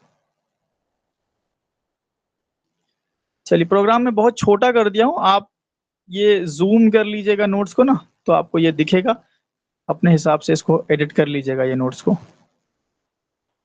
ठीक है, तो ये हमारा यहाँ पे हम लोगों का वापस से नोट्स में अगर मैं ऊपर जाऊं तो अभी हम लोग ने कितनी चीजें पढ़ ली भाई जावा कंट्रोल स्टेटमेंट में। तो डिसीजन मेकिंग कंप्लीट हुआ हमारा, और इधर से जंप स्टेटमेंट में ब्रेक हो गया। अभी मैं फिर से ब्रेक कंटिन्यू पढ़ाऊंगा लूप में। तो अब हम लोग बारी आ गई है कि चलिए अब हम लोग लूप शुरू कर दें। ठीक है, लूप कंट्रोल फ्लो स्टेटमेंट की बात कर लेते हैं। तो यहां आ जाते हैं, loop control flow statement. But इसको शुरू करने से पहले हम लोग क्या करते हैं, 4-2 हो रहा है, एक 10 मिनट का ब्रेक रखते हैं। ठीक है, आप लोग भी थोड़ा सा रिफ्रेश हो लें ताकि हम लोग एक नए एनर्जी के साथ लूप को फिर देखें। ठीक है, मैं रिकॉर्डिंग पॉज कर लेता हूँ। सो हम लोगों ने बात की जस्ट अभी अभी 10 मिनट पहले कि स्विच कैसे काम करता है, उसके इंटरनल थिंग्स समझे। ठीक है, अच्छा, स्विच में एक बात मैं आपको बताऊं कि आप स्विच के अंदर स्विच भी बना सकते हो ना, एक ये भी पॉइंट मैं नोट कर लेता हूं। You can even create, you can create nested switch. आप ये ट्राई करेंगे स्विच के अंदर स्विच बना के? जैसे कोई स्विच अगर आपने बनाया, ठीक है, अब किसी स्विच का कोई केस है, उसके अंदर अगेन स्विच बनाया जा सकता है। भैया बता ही देता हूं मैं, मान लो ये केस 3 है, अब इसके अंदर मैं पूरा का पूरा दूसरा स्विच बना सकता हूं, कोई इसमें हर्ज नहीं है। ठीक है, ये मैं पूरा हटा लेता हूं। ठीक है, और यहाँ पे कोई वैल्यू देते चॉइस। तो क्या हम इसको नेस्टेड स्विच बोल सकते हैं अब? नाउ इज इट नेस्टेड और not? Yes sir, nested. Nested switch भी आप बना सकते हो, कोई बड़ी चीज इसमें है नहीं। ठीक है, तो चलिए, ये स्विच तो हमारा हो गया था, अच्छे से समझ लिया था। हमें देखना था लूप कंट्रोल फ्लो स्टेटमेंट। क्या होता है loop control flow statement? Basically loop control flow statement मतलब हम बात कर रहे हैं लूप्स की, ठीक है। एक ऐसा स्टेटमेंट जो हमारे कंट्रोल फ्लो को एक लूप में बांध दे, ठीक है। जैसे कि मैं ये पूरा अगर रिमूव करता हूं यहाँ से मैंने क्या किया, ये पूरा रिमूव किया। एक एग्जांपल लेते हैं हम सपोज मुझे 10 टाइम्स हेलो प्रिंट करना है, ठीक है। तो एक तो तरीका ये है कि आप सिस आउट करें और आप हेलो लिख दें, पर ऐसे एक बार ही होगा, आप इसको 10 बार कॉपी पेस्ट करना पड़ेगा। 2 3 4 5 6 7 8 9 10, ये 10 बार हो गया, ठीक है। 10 है कि 11 है पता नहीं, ये ज्यादा ही हो गया। 5 और ये 6, 11 हो गया, एक हटाते हैं। ये 10 बार हेलो हो गया, आप प्रिंट करेंगे तो 10 बार हेलो आपको मिलेगा। बट ये अगेन सही तरीका नहीं है, ठीक है। तो हम क्या कर सकते थे, जो कंट्रोल आ रहा है हेलो पे, ठीक है, हम इसको यही लूप में घुमा सकते थे, ठीक है। मतलब हम ऐसा कर सकते थे कि इस हेलो को हम, एक कंट्रोल चला, हेलो प्रिंट किया उस कंट्रोल ने, अगेन फिर से हम हेलो पे डाल दें उसको, तो फिर हेलो चल जाता, फिर अगेन फिर से हेलो पे डाल देते हैं। तो मतलब यहीं पे हम 10 बार कंट्रोल को घुमा देते हैं, तो ये 10 बार हेलो प्रिंट हो जाता और लिखना हमें एक बार ही पड़ता। तो यही होता है हमारा लूप, ठीक है। मैं यहाँ लिख देता हूँ कि in Java or in any programming language, in Java, loop is used to iterate a part of program multiple times. ये सिंपल मतलब होता है भाई, मल्टीपल टाइम्स। मगर आपको कोई कोई पार्ट इटरेट कराना, इटरेट मतलब बार बार going through again and again, ऐसा बोल सकते हो आप, going through a part of program again and again, ठीक है। उसको इटरेशन बोलते हैं। तो हाँ, लेकिन एक बात है इसमें कि आपको ध्यान देना है कि अगर आपका कितने नंबर ऑफ टाइम इटरेशन करते हो ये फिक्स होना चाहिए, 10 15 50 100, ये नहीं कि आप इनफाइनाइट बार घुमा दीजिए। ऐसा, हालांकि इनफाइनाइट टाइम्स भी घुमाते हैं हम, कई बार वो भी यूजफुल होता है, इसीलिए मैं नहीं लिख रहा हूँ कि इनफाइनाइट यूजफुल नहीं है, लेकिन generally number of times fix हो तो ये अच्छा है। अच्छा, ये चीज हमने यहाँ पे टाइप भी लिखा हुआ था, अगर मैं आपको दिखा दूं ये कहाँ गया हमारा डायग्राम मेन, ये रहा, ठीक है। तो for loop, while loop, do while loop और फॉर ईच लूप, तीन चीज हम इसमें पढ़ने वाले हैं, ठीक है। For loop, while loop, do while loop और फॉर ईच लूप, जिसको हम लोग इनहैंस्ड फॉर लूप भी बोलते हैं, ठीक है। तो आइए इसके बारे में हम लोग बात करते हैं एक एक करके। अच्छा, लूप को बेसिकली, फॉर लूप जो होता है, चलो पहले हम बात करते हैं फर्स्ट वन, फॉर लूप से। फॉर लूप मतलब जावा में 4 ही लूप हैं, for loop, while loop, do while loop और इनहैंस्ड फॉर लूप, जिसको हम लोग बोलते हैं फॉर ईच लूप, ठीक है। 4 फॉर लूप हैं। अब इस फॉर लूप को आप, एक तो होता है सिंपल फॉर लूप, एक होता है लेबल्ड फॉर लूप। तो वो लेबल्ड वगैरह की बात करेंगे, पहले फॉर लूप समझ लेते हैं। तो यहाँ पे सिंपल फॉर लूप की बात करेंगे हम, बिल्कुल।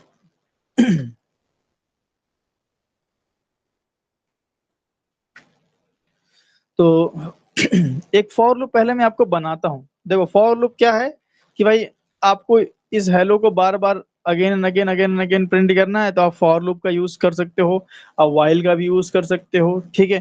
डू वाइल तो मैं नहीं बोलूंगा, फॉर और वाइल का कर सकते हो, लेकिन ये है कि नंबर ऑफ इटरेशन डिपेंड करेगा, फिक्स हो या ना हो, ठीक है। तो सबसे पहले हम इस हेलो को फॉर लूप की मदद से करने की कोशिश करेंगे।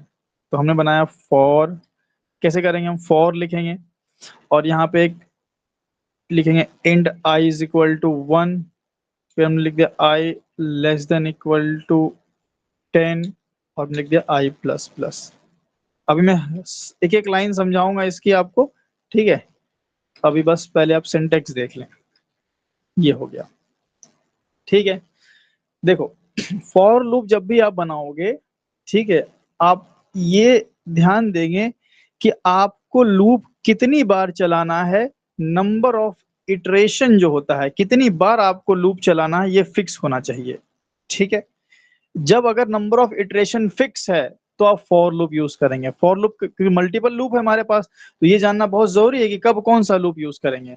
तो फॉर लूप यूज कब करेंगे, when the number of iteration is fix. मतलब आपको 10 बार चलाना है, हमारा फिक्स था ना कि हेलो को मेरे को 10 बार चलाना है, तो मैंने फॉर लूप यूज किया।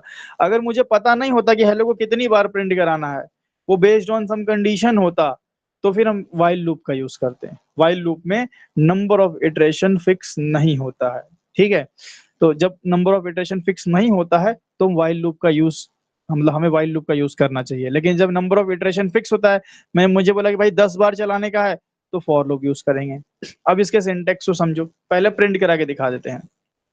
ये देखिए कितनी बार आया, एक, देखो 1 2 3 4 5 और नीचे 5, 10 बार है। अब ये किस तरीके से काम करता है ये समझना सबसे इंपॉर्टेंट है। अगर आपने फॉर लूप के कंट्रोल फ्लो को समझ लिया, तो आपने वाइल भी समझ लिया, डू वाइल भी समझ लिया, फॉर ईच भी समझ लिया। सबसे मेन फॉर लूप का ही कंट्रोल फ्लो होता है, इसी तरह बाकी सारे लूप काम करते हैं। ये मैंने नहीं दिया था ना अभी, पहले एक काम करते हैं, इसको हम कंट्रोल शिफ्ट एस कर लेते हैं।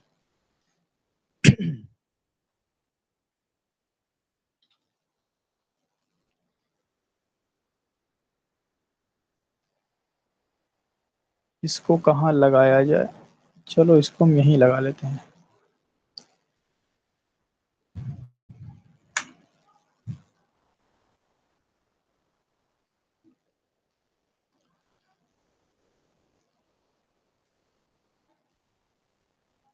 थोड़ा और बड़ा कर लेते हैं, ठीक है। तो अब इधर आ जाते हैं और ये पूरा क्लीन कर लेते हैं। और ये हमारा फॉर लूप है, समझेंगे कि ये किस तरीके से काम करता है। और बहुत सारे फॉर लूप के हम लोग अलग अलग वेरिएंट भी देखेंगे साथ में, कि और किन तरीकों से फॉर लूप बनाया जा सकता है, इंटरव्यू में कैसे क्वेश्चन पूछ सकता है फॉर लूप से, उसकी बात भी करेंगे। लेकिन सबसे पहले कंट्रोल फ्लो, कि फॉर लूप का कंट्रोल फ्लो किस तरह से काम करता है। देखिए फॉर लूप जो होता है वो शुरू होता है हमारा इस पॉइंट से। मतलब फॉर लूप सबसे पहले आता है और एक कंडीशन, यहाँ पे एक इनिशियलाइजेशन होता है एक वेरिएबल का 1। ठीक है, अब यहाँ जरूरी नहीं कि आप 1 डालें, आप यहाँ पे 1 1000 भी डाल सकते हैं। ठीक है, आप यहाँ पे कोई निगेटिव नंबर भी दे सकते हैं, कुछ भी आप, कोई भी आप एक एक इंट अगर आपने लिया है तो कोई भी एक इंट वैल्यू दे सकते हैं। जनरली हम इंट ही यूज करते हैं इसके अंदर। ठीक है, इंट ही यूज करते हैं, आप चाहे तो बाइट वगैरह यूज कर सकते हैं, कोई हर्ज नहीं है। ठीक है, तो ये हमने एक वैल्यू ले लिया, मान लीजिए 1 ले लिया। ठीक है, ये आपने 1 ले लिया।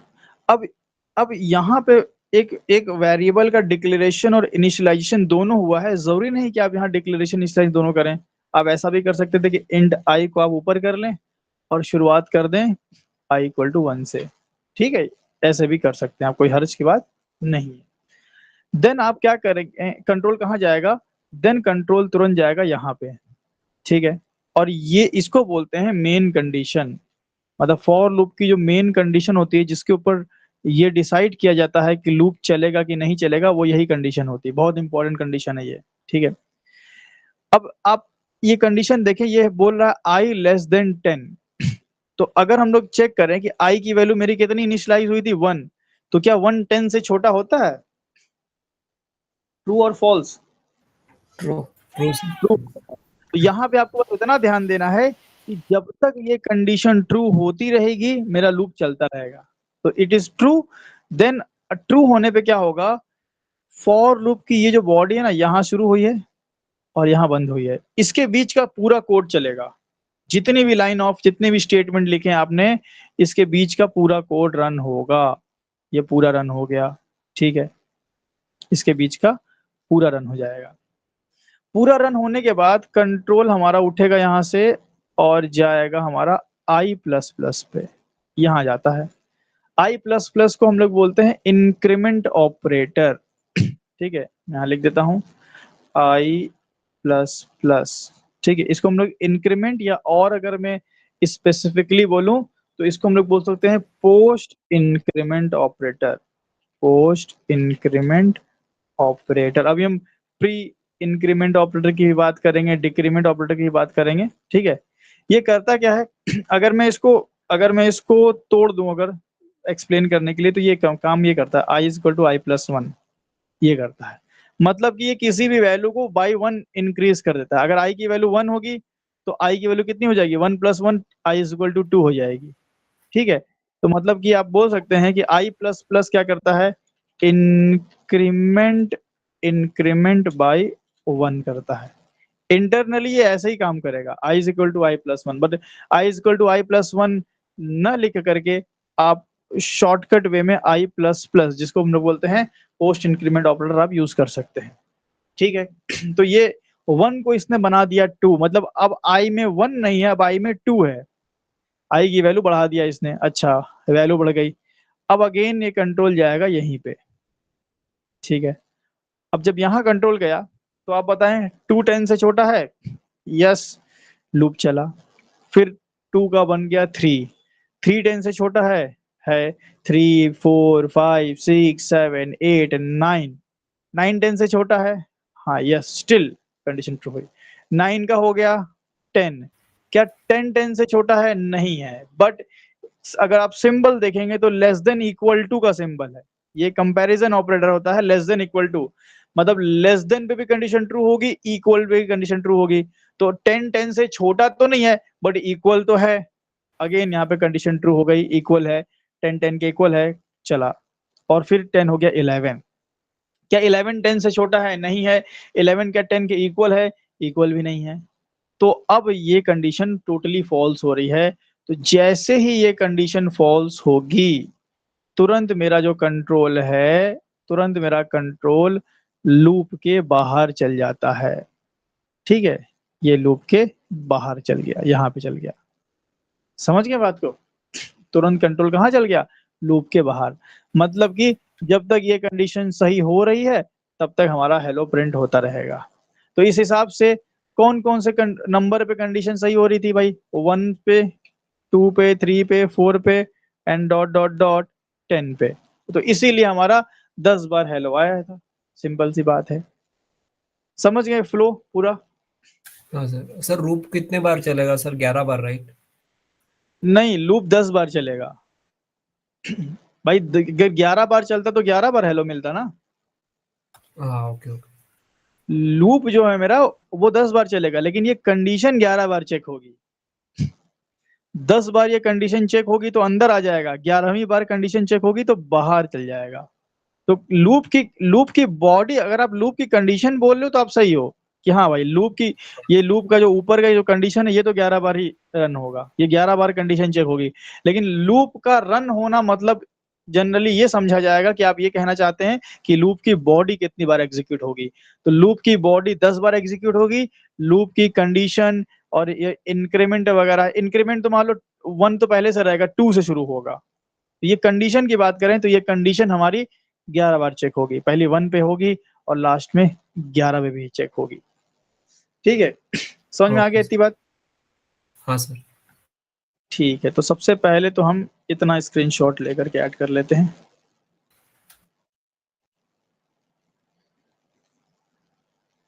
यहाँ पे आ जाइए।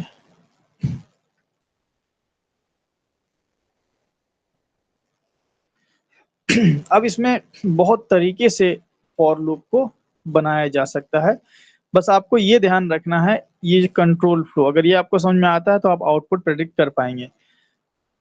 चलिए मान लीजिए मैंने आई की वैल्यू कर दिया 10, कितनी बार हेलो आएगा? हाँ, फॉल्स हो जाएगी सर कंडीशन। और बाकी लोग, इलियास कितनी बार आउटपुट आएगा?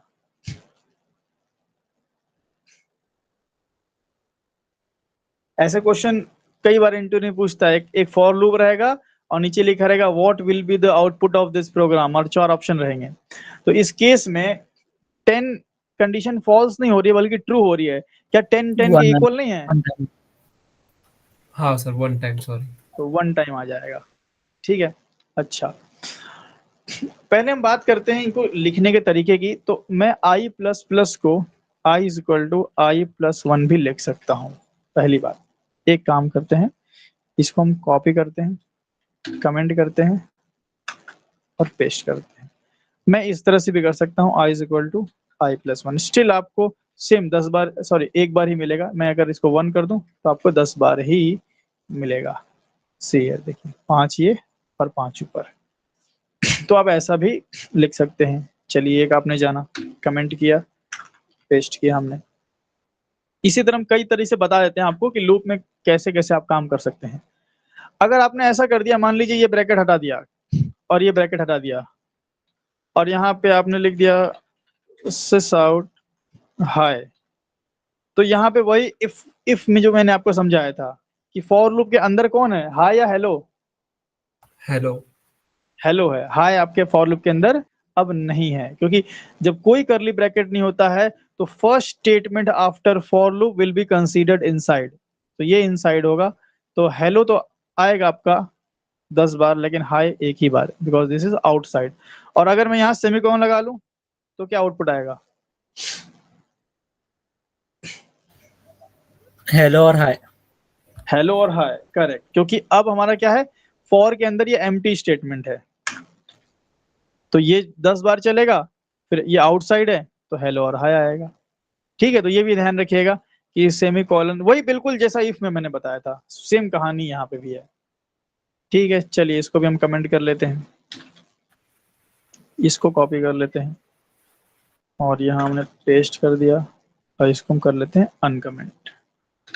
और कितने तरीकों से फॉर लूप बना सकते हैं? तो हम अगर आपको बोलें कि मैं यहाँ से i equal to I plus 1 हटा दूं, ठीक है, और मैं यहाँ पे नीचे बना दूं तो भी कोई हर्ज नहीं होगा।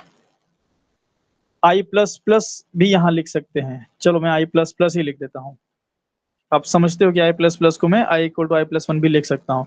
तो आप यहाँ न लिख करके यहाँ भी लिख सकते हो, लेकिन ये सेमी कॉलन आप नहीं हटा सकते हैं। ये हटाएंगे तो तुरंत आपको एरर मिलेगा, तो ये सेमी कॉलन आपको लगाना है।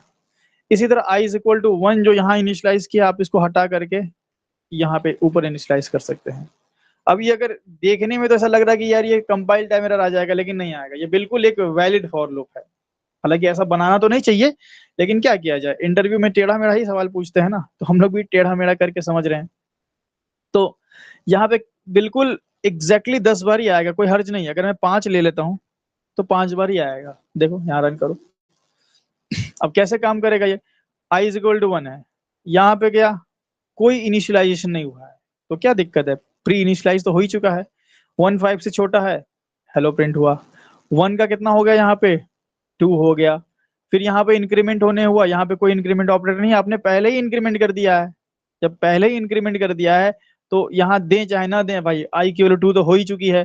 2 5 से छोटा है, यस, तो 2 पे, 3 पे, 4 पे, 5 तक चलेगा, 6 पे रुक जाएगा। ठीक है, इसीलिए हमें यहाँ पे 5 बार मिला है। समझ गए बात को यहाँ पे? हाँ सर। तो इस तरह से भी आप बना सकते हैं। चलिए इसको हम कॉपी कर लेते हैं। कई बार ऐसा होता है कि आप मल्टीपल इंक्रीमेंट भी दे सकते हैं। आपको इंक्रीमेंट बाई 2 करना है, तब ऐसा भी कर सकते हो, आई प्लस प्लस 2 बार यहाँ दे सकते हो, या एक आई प्लस प्लस आपने यहाँ दे दिया और एक आई प्लस प्लस आपने यहाँ दे दिया। ऐसा भी आप कर सकते हैं, मल्टीपल ऑपरेटर दे सकते हैं। या फिर आप इसके बजाय, चलो एक तो मैं ये लगा लेता हूँ, पहले आप ये बताइए इसका आउटपुट क्या आएगा? 2 बार इंक्रीमेंट हुआ है value. Sir, ji sir, what does semicolon in for loop? These semicolons, देखिए ये सेमीकोलन क्या करता है, यहाँ पे इस फॉर लूप के अंदर 3 चीजें होती हैं। 1 is initialization, 1 is condition and 1 is increment और डिक्रीमेंट ऑपरेटर। तो ये सेमीकोलन क्या करता है, इन स्टेटमेंट्स को डिवाइड करता है, बताता है कि भाई यहाँ पे इनिशियलाइजेशन खत्म, फिर यहाँ पे कंडीशन खत्म, और यहाँ लास्ट में आपका इंक्रीमेंट ऑपरेटर या डिक्रीमेंट ऑपरेटर। क्योंकि अगर आप ये सेमीकोलन नहीं देते, आप ये वाले एग्जांपल में देखो, अगर सेमीकोलन आप नहीं देते हैं तो यहाँ पे इस तरीके से आपको लिखना पड़ता, तो यहाँ पे कोई सेपरेशन नहीं है। तो ये सेपरेशन करने के लिए, तीनों को अलग अलग करने के लिए सिंटेक्स में सेमीकोलन रखा गया है, ऐसा। समझे महेश? Yes sir. तो इसका आउटपुट बताइए आप लोग क्या आएगा। 1 और 4। 1 पे हेलो आएगा, फिर 4 पे आएगा। चलो देखते हैं। तो 1 है, 1 5 से छोटा है, हेलो प्रिंट हो गया। 1 का हुआ 2 एंड 2 का हुआ 3, तो 3 पे हेलो आएगा। 1 और 4 पे नहीं आएगा, 3 पे हेलो आएगा। हाँ, और 3 का हुआ 4 और 4 का हुआ 5, तो 5 पे भी तो आएगा, तो 3 बार हेलो 3 आएगा। Times hello. तो मतलब 1 पे, फिर 3 पे एंड 5 पे। यहाँ पे 1 पे, 3 पे और 5 पे, इन 3 वैल्यूज पे आपको हेलो देखने को मिलेगा। चलिए इसको कॉपी करते हैं, और किया हमने कमेंट, और यहाँ किया पेस्ट। अगर इसमें मैं और भी कुछ चेंजेस करूं, अगर आपको मान लीजिए इंक्रीमेंट बाई 3, इंक्रीमेंट बाई 4 करना है, तो आप ऐसे ना करके आप ऐसे भी कर सकते हैं, i is equal to I plus 4 कर दें, ये भी यहाँ सही है, या i प्लस 3 कर दें, या i प्लस 2, अपना मनचाहा इंक्रीमेंट। तो यहाँ 1 पे चलेगा, और 1 का क्या हो जाएगा, डायरेक्ट 4 हो जाएगा, तो 1 और 4 पे चलेगा, ओनली 2 बार आएगा। ठीक है, तो ये अपना मनचाहा इंक्रीमेंट भी आप कर सकते हैं। चलिए अब मैं जरा सा वापस से अपने बेसिक सिंटेक्स पे आता हूं।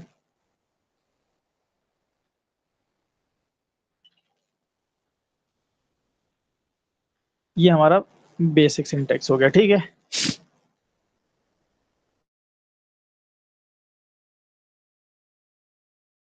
आवाज आ रही है आप लोग को? हाँ सर।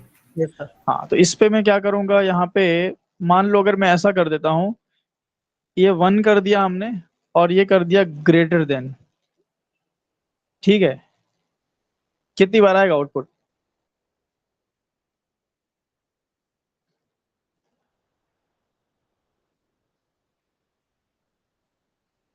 फॉल्स हो गई सर एरर आ कंडीशन। जाएगा सर। एरर नहीं आएगा, एरर आना होता तो यहीं आ जाता था, सिर्फ हेलो प्रिंट होगा, उसके बाद में एरर हो जाएगा शायद।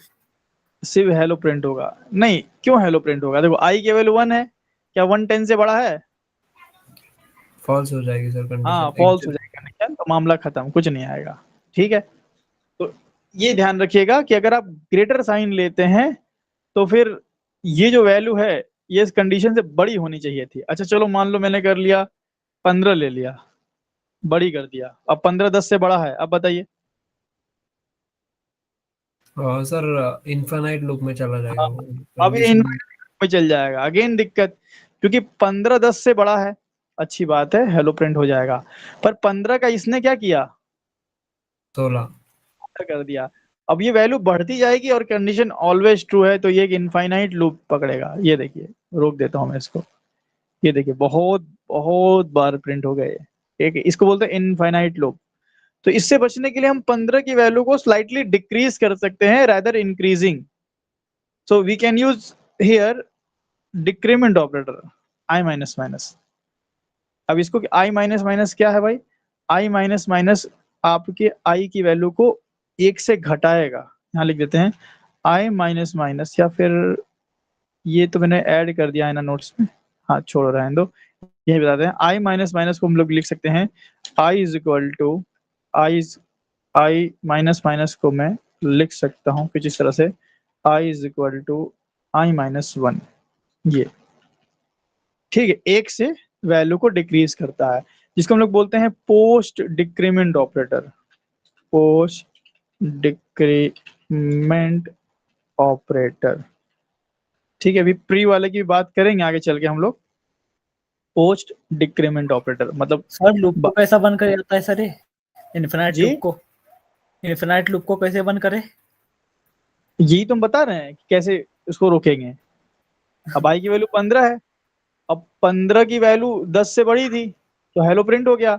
अब 15 की वैल्यू को बढ़ाने के बजाय घटा दो, 14 कर दो, फिर 14 10 से बड़ा है, फिर 13 कर दो, फिर एक समय ऐसा आएगा कि ये वैल्यू 9 हो जाएगी, तो 9 ना 10 से बड़ा है ना 10 के बराबर है, तो रुक जाएगा।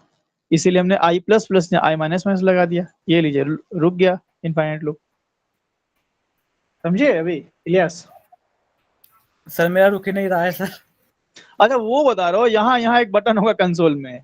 हाँ अच्छा अच्छा वो बोल रहे थे, हमको लग रहा था कि कोड वाइज पूछ रहे हो। तो इस तरीके से हमारा यहाँ पे हम लोग क्या बोल सकते हैं, रिवर्स लूप भी बोल सकते हैं। बड़ी से छोटी वैल्यू हम जा रहे हैं, ठीक है, अब छोटी से। रुका सर, हाँ अब रुका इन्फिनाइट लूप। ये यहाँ पे कंसोल में ना आपको बटन दिखता है टर्मिनेट का, अच्छा उसको दबाएंगे तो रुक जाएगा। वो फोर्सफुली आप उसको रोक सकते हैं। ठीक है, इतनी बात क्लियर हुई, ये इसमें कोई दिक्कत? सर एक अगर हम मल्टीपल इनिशियलाइजेशन करते हैं तो मतलब रन होता है लूप? मल्टीपल इनिशियलाइजेशन बिल्कुल रन होगा। अब i इज इक्वल टू 14 कर दें ऐसा? हाँ सर। हाँ होगा। अब i की वैल्यू 14 है, यहाँ 15 हो जाएगी, तो स्टिल 15 ही रहेगी, यहाँ पे कर सकते हैं। नहीं सर, वो इनिशियलाइज जो आपने i इक्वल टू 15 किया है ना सर, उसमें अगर हम इनिशियलाइज अगर कोई और वेरिएबल कर सकते हैं ऐसे? मतलब ऐसा बोल रहे हो आप, यहाँ इंट लिखने का? हाँ और सर, यहाँ आई जे, एन टी आई। कैरेक्टर हाँ, भी यूज कोई कर सकते कोई और वेरिएबल लेके फिर हाँ से। बिल्कुल ले लीजिए, जे ले लीजिए आप, और यहाँ भी जे ले लीजिए, और यहाँ भी जे ले लीजिए, तो फिर इस i का कोई यूज नहीं हुआ ना। हाँ हाँ हाँ हाँ। हाँ अगर आप अदर जगह यूज करना चाहते हैं तो कर सकते हैं, तो हो जाएगा। Okay sir. तो ये आपका हो गया, ठीक है। अच्छा इसको पहले मैं कमेंट कर लूं, चलो कॉपी किया, कमेंट किया, इधर पेस्ट कर लेते हैं। सारा तो वेरिएंट हमने लगभग आपको बता दिया, ये वैल्यू हटा के बता दिया, बड़े से छोटा, छोटे से बड़ा, ये हो गया, ठीक है, ये भी हटा के बता दिया आपको। हाँ हम इसमें एक और काम कर सकते हैं कि अगर मान लीजिए ये 1 से है और ये लेस देन इक्वल टू 10 है और ये प्लस प्लस है, ठीक है, ऐसा कर लिया हमने। हम एक लूप के अंदर दूसरा लूप भी बना सकते हैं, जिसको हम लोग बोलते हैं नेस्टेड लूप। बड़ा यूजफुल होता है नेस्टेड लूप। जब आप पैटर्न वगैरह, पैटर्न प्रोग्रामिंग करेंगे ना हम लोग, तो पैटर्न प्रोग्रामिंग में मतलब नेस्टेड लूप बहुत यूज होता है। बिना नेस्टेड लूप के तो पैटर्न बनते ही नहीं है, नेस्टेड लूप आपको बनाना ही पड़ेगा। तो नेस्टेड लूप बनाना तो बना लोगे, लेकिन उसका आउटपुट प्रिडिक्ट करने आना चाहिए आपको। जैसे मान लो मैंने एक 5 ही तक रखते हैं इसको, ये 5 कर दिया हमने, ठीक है, ये हमने 5 कर दिया, और इसी लूप के अंदर एक और लूप बना दिया, ठीक है, बना दिया।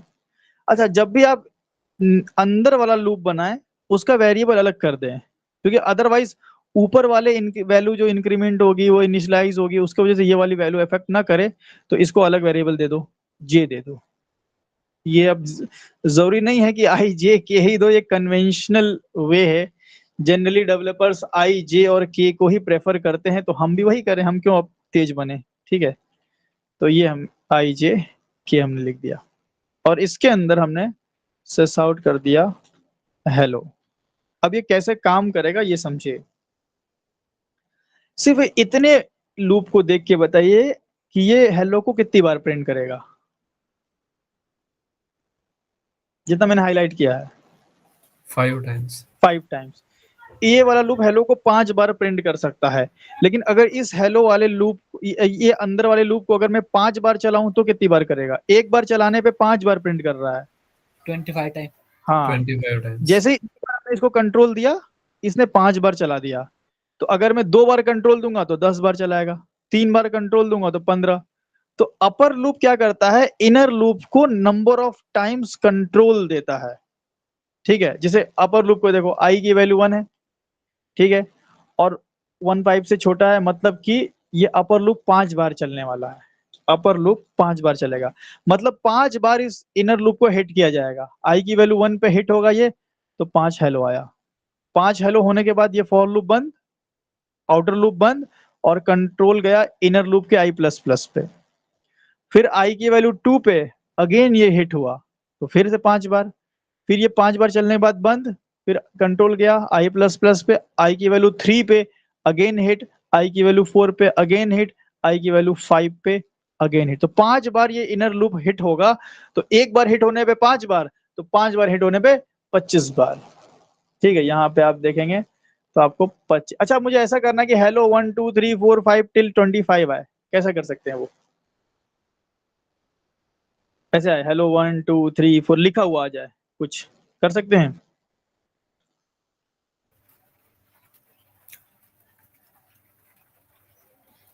बहुत सिंपल है, ऐसा कर लो। नंबरिंग देना होगा सर, हाँ जी, नंबरिंग देना होगा सर उसका। हाँ एक सिंपल आप काउंट वेरिएबल बना लो और जिसको इनिशियलाइज कर दो 1 से, ठीक है। तो अगर मैं यहाँ पे हेलो प्लस काउंट कर दूं तो ये क्या आएगा, हेलो 1 1 1 प्रिंट होकर क्या आएगा, ये देखिए। अब मैं अगर ऐसा कर दूं कि काउंट को इंक्रीमेंट करता रहूं हर बार प्रिंट होने के बाद, तो एक बार प्रिंट होगा तो 1 का 2 हो जाएगा, तो काम हो जाएगा हमारा, आ गया ना हेलो 25 तक। तो ये सब जुगाड़ तरीके जो होते हैं ना, यही होती है मतलब लॉजिक बिल्डिंग। यही सब आपको सीखना है प्रोग्रामिंग की दुनिया में। जो लॉजिक बिल्डिंग वाला पार्ट होता है वो यही जुगाड़ वाले काम होते हैं कि किस तरीके से आप लॉजिक बिल्ड करके ये सब काम करें। तो हमने काउंट की वैल्यू 1 कर ली, तो पहले तो हेलो 1 प्रिंट करा दिया और उसके बाद काउंट प्लस प्लस कर दिया। तो जितनी बार ये हेलो प्रिंट होगा उतनी बार ये काउंट प्लस होता रहेगा होता रहेगा होता रहेगा। इस तरह से हेलो 25 तक आ गया। तो इसी को बोलते हैं हम लोग नेस्टेड फॉर लूप। ये हमारा हो गया नेस्टेड फॉर लूप। ठीक है, इसमें कोई दिक्कत नेस्टेड फॉर लूप में? नहीं सर। नहीं सर। अच्छा, ये हो गया आपका नेस्टेड फॉर लूप। ठीक है, अगर मैं ऐसा करूं इसमें, चलो एक एक चीज मैं आपको बताता हूं। अभी नेस्टेड लूप पे दोबारा से आएंगे, मैं आपको एक चीज यहाँ बताता हूँ। हम फॉर लूप के अंदर इजिली कंडीशनल स्टेटमेंट वगैरह भी यूज कर सकते हैं, ऐसा कोई हर्ज नहीं है, कुछ भी यूज कर सकते हो। कोई भी जावा का एक वैलिड कोड अंदर लिखा जा सकता है। अब ये नहीं कि आप फॉर लूप के अंदर क्लास बनाने लग जाओ, ठीक है। तो अभी फिलहाल के लिए वो सब काम हम, हाँ नेस्टेड क्लास हम देखेंगे, लेकिन नेस्टेड क्लास भी क्लास के अंदर क्लास बनती है या मेथड के अंदर बनती है, लूप वगैरह के अंदर नहीं बनाया जाता है, ठीक है। वो रॉन्ग रहेगा आपके लिए। तो फॉर लूप के अंदर हम इफ एल्स वगैरह बना सकते हैं, ठीक है। जैसे कि मान लो हमने किया 1 और लेस देन इक्वल टू 10, या ऐसा कर लें हम, यहाँ पे मान लो हेलो है, ठीक है, हेलो है यहाँ पे, और देखो मुझे करना क्या है, एक हम टास्क दे रहे हैं, समझना टास्क को क्या है। मेरा टास्क ऐसा है कि जब तक मैं 1 प्रेस करता रहूं हेलो प्रिंट होता रहे। फर्स्ट टाइम हेलो प्रिंट हो, फिर मुझसे पूछे sysout do you want to print again, do you want to print again. If अगर करना है तो प्रेस 1, ठीक है, प्रेस। इफ यस, यस के लिए आप 1 प्रेस करें और नो के लिए आप मान लो 2 प्रेस करें, ऐसा। तो अगर ये मुझे करना हो तो कैसे करेंगे, मतलब मैं जब तक 1 प्रेस करता रहूं हेलो होता ही चलते रहे चलते रहे चलते रहे। इसके लिए क्या मुझे इनफाइनाइट लूप की नीड नहीं पड़ेगी? हाँ सर। Yes sir. लेकिन ये प्रेफर्ड तरीका नहीं है कि आप, अच्छा ये बताइए पहले कि जो यहाँ मैंने आपको टास्क दिया है, इसमें नंबर ऑफ इटरेशन फिक्स है? हाँ सर। नहीं सर। नहीं, नहीं फिक्स सर। नहीं है। हाँ, नंबर ऑफ इटरेशन फिक्स नहीं है। तो जब नंबर ऑफ इटरेशन फिक्स नहीं होगा तो आप फॉर लूप यूज नहीं करेंगे, बट कर सकते हैं। वही बात हो गई कि क्लास के नेम में हम अंडरस्कोर यूज कर सकते हैं बट करेंगे नहीं, तुमने बताया था। तो अब यहाँ पे भी हम किया जा सकता है। तो कैसे कर लेंगे, आई पहले इसको इनफाइनाइट लूप बनाना पड़ेगा क्योंकि पता ही नहीं कि कितनी बार चलने वाला ये लूप। तो इनफाइनाइट के लिए 1 अगर है तो मैं ऐसा कर दूं कि आई लेस देन है, मैं इंक्रीमेंट डिक्रीमेंट ना करूं अगर, तो क्या इनफाइनाइट चलेगा ये? हाँ सर। भाई 1 हमेशा ही 10 से छोटा है, उसको बढ़ाया ही नहीं हमने, एक इनफाइनाइट लूप हो गया। तो अब ये आपसे पूछेगा do you want to print press 1 या 2, तो यहाँ पे आप चॉइस लेना पड़ेगा और उसके लिए आपको स्कैनर बनाना पड़ेगा। तो ये फटाफट से हम स्कैनर बना लेते हैं, ठीक है, ये हमने कर लिया। ये स्कैनर रेडी हो गया हमारा और यहाँ पे हम एक चॉइस लेते हैं, and choice equal to scanner dot next and, ठीक है। और इफ अगर चॉइस की वैल्यू क्या है 1, तो मुझे ये लूप चलाना है, ठीक है। लेकिन अगर 2 प्रेस कर दिया बंदे ने तो मुझे ये लूप को रोक देना है। तो अब मेरी चॉइस पे ये लूप कैसे रुकेगा, मेरी चॉइस पे, अच्छा ये देखिए, मेरी चॉइस पे मुझे लूप रोकना है, मतलब कि मैं एक्सप्लिसिटली लूप को रोक भी सकता हूं। उसी के लिए हम यूज करते हैं जंप कंट्रोल स्टेटमेंट, जो कि मैंने आपको बताया था ब्रेक और कंटिन्यू होता है। अभी मैं इसको रन करूंगा, देखो हेलो प्रिंट हुआ, क्या फिर से प्रिंट करना है, मैंने 1 प्रेस किया, फिर से हुआ, फिर से हुआ, 1 करता रहूंगा, होता रहेगा। ये कोई नंबर ऑफ इटरेशन फिक्स नहीं है, जब तक मैं 1 प्रेस करता रहूंगा ये होता रहेगा। जब मैं 2 प्रेस करूंगा तो मुझे रोकना है, तो I can use break here. समझ गए ब्रेक का यूज क्या है? हाँ ब्रेक सर। क्या करता है, लूप को रोकता है। ब्रेक जैसे ही ब्रेक स्टेटमेंट आएगा, कंट्रोल तुरंत लूप के बाहर चल जाएगा, immediately it will jump outside the loop, ठीक है। तो अब मैं आपको रन करके दिखा देता हूँ। देखिए, जब तक आपका मन है आप प्रिंट करते रहिए, और जब थक जाएं तो 2 प्रेस कर दें, खत्म, ब्रेक हो गया। पर ये क्या प्रेफर्ड अप्रोच है फॉर लूप से ऐसा करना? No sir. नहीं है, प्रेफर्ड नहीं है, लेकिन हमने करके बता दिया कि भाई कर सकते हो आप। अच्छा, ये तो ठीक था, अच्छी बात है। अब ऐसा ही कुछ मान लो मुझे नेस्टेड लूप में जरूरत पड़ जाए, ऐसा है, और मुझे क्या करना है, देखिए बात को समझिएगा बहुत ध्यान से। मैं इसको कमेंट करता हूँ, मैं और सिंप्लीफाई करने की कोशिश करूंगा इसको। मुझे ऐसा करना है कि ये जो लूप है, ठीक है, जे की वैल्यू 3 पे इस लूप को रोकना है। मान लो जे की वैल्यू 3 पे या फिर किसी भी वैल्यू पे अगर रोकना है, तो मैं स्कैनर बना लेता हूँ, ठीक है। और do you want to print again, ये मैंने उठाया और यहाँ लिख दिया, ठीक है, ये कर दिया हमने। और ये उठाया हमने चॉइस की वैल्यू, और ये हमने कर दिया हेलो काउंट प्रिंट होने के, हेलो काउंट ऊपर कर लेते हैं और इसको नीचे कर लेते हैं,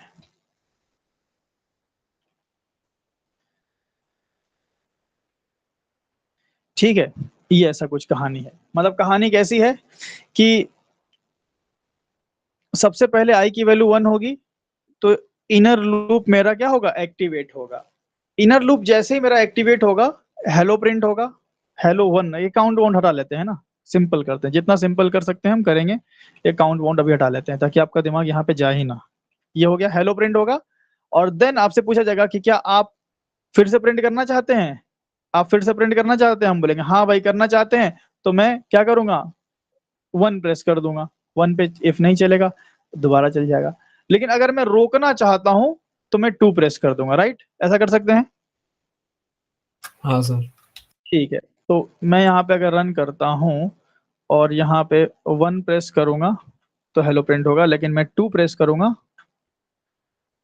1 मिनट, 2 प्रेस करने पे, हाँ यही मुझे दिखाना था, क्या 2 प्रेस करने पे रुका? नहीं देख, सर। देखो फिर से मैं 2 प्रेस कर रहा हूँ, क्यों नहीं रुक रहा है? अब जरा बताइए आप में, ब्रेक तो भाई लूप को रोकता है, फिर अगेन मुझे क्यों दिख रहा है डू यू वांट टू, ऐसा? मैं फिर से रन करके दिखाता हूँ, देखो कंट्रोल समझो। सबसे पहले आई की वैल्यू 1 होगी, 1 5 से छोटा है, यहाँ तक कोई दिक्कत नहीं है। ये नो सर। कंडीशन मेरी ट्रू हो रही है, कंडीशन ट्रू होगी तो हम अंदर जंप करेंगे। जे की वैल्यू 1 इनिशियलाइज होगी, यहाँ पे 1 5 से छोटा है, बिल्कुल है। हेलो प्रिंट हुआ और पूछ रहा है क्या फिर से प्रिंट करना चाहते हैं, मैंने बोला कि भाई नहीं करना चाहते हैं, मैंने 2 प्रेस कर दिया। बट क्या हुआ फिर यहाँ पे, कैसे ये अगेन आ गया? Sir, I think break should be outside the if block. Sorry, break Should be outside the if block. Break should be outside the if block. Then अगर मैं ब्रेक को आउटसाइड इफ कर दूंगा तो ये चॉइस पे नहीं होगा, ये हमेशा ही ब्रेक करेगा फिर तो। समझ रहे हैं? मुझे 2 पे ब्रेक करना है, ना कि for all condition. Always break नहीं करना है ना, मुझे 2 पे ब्रेक करना है। देखिए हो क्या रहा है मैं आपको बता रहा हूं। यहाँ पे एक्चुअल में ये ब्रेक हो रहा है, it breaks this loop not this loop. ये ब्रेक कौन से किस लूप में है? ये लूप में है ना। करंट लूप एग्जिट कर रहा है सर वो। हाँ, करंट लूप एग्जिट कर रहा है। तो अगर आप ध्यान से देखोगे जरा, तो अगर मैं यहाँ पे 2 प्रेस करता हूँ, ठीक है, तो चॉइस की वैल्यू 2 होगी तो ब्रेक करेगा। तो ठीक है, ये इस वाले लूप को ब्रेक कर देगा, मतलब जो हेलो 5 बार चलना चाहिए था वो सिर्फ एक ही बार चलेगा और ब्रेक हो जाएगा। ये ब्रेक हो गया। अब जैसे ये लूप ब्रेक होगा, आई की वैल्यू हो गई 2, और 2 पे अगेन फिर से ये हेलो चला और फिर से बोला ब्रेक करना ही चलाना है। मैंने बोला फिर से ब्रेक कर दो, तो फिर से ये ब्रेक हुआ। अब for loop inner loop break हुआ, 5 बार नहीं पूछा। ये जो आई की वैल्यू 3 पे, अब 3 5 से छोटा है तो अपर लूप पे कंट्रोल चला गया, और 3 पे अगेन हेलो और do you want to print. मैं बोला नहीं भाई, फिर से मारो ब्रेक। तो फिर से इसने इस पूरे लूप को ब्रेक कर दिया। ब्रेक करते ही कंट्रोल फिर आई की वैल्यू 4 पे गया, तो यहाँ पे आई की वैल्यू 4 पे गया। उसके बाद फिर से हमने कर दिया तो आई की वैल्यू, अच्छा हो गया क्या, 1 2 3, हाँ 5 बार हो गया यहाँ पे। समझ गए बात को क्या हो रहा है यहाँ पे बेसिकली? हाँ sir. Mahesh, yes sir, yes sir. है ना? मतलब यहाँ ये लूप को रोक तो रहा है, लेकिन इनर लूप को रोक रहा है, आउटर को नहीं रोक रहा है। पर मुझे ऐसा करना है कि यहाँ ब्रेक से मुझे आउटर को रोकने का था, क्योंकि do you want to print again, मैं जब बोला नो तो इट मींस कि मुझे आउटर को ब्रेक करना है। तो आउटर को कैसे ब्रेक किया जाए? तो आप बोलेंगे कि इस फॉर के बाहर अगर मैं ब्रेक लिख दूं तो, है ना, नो सर।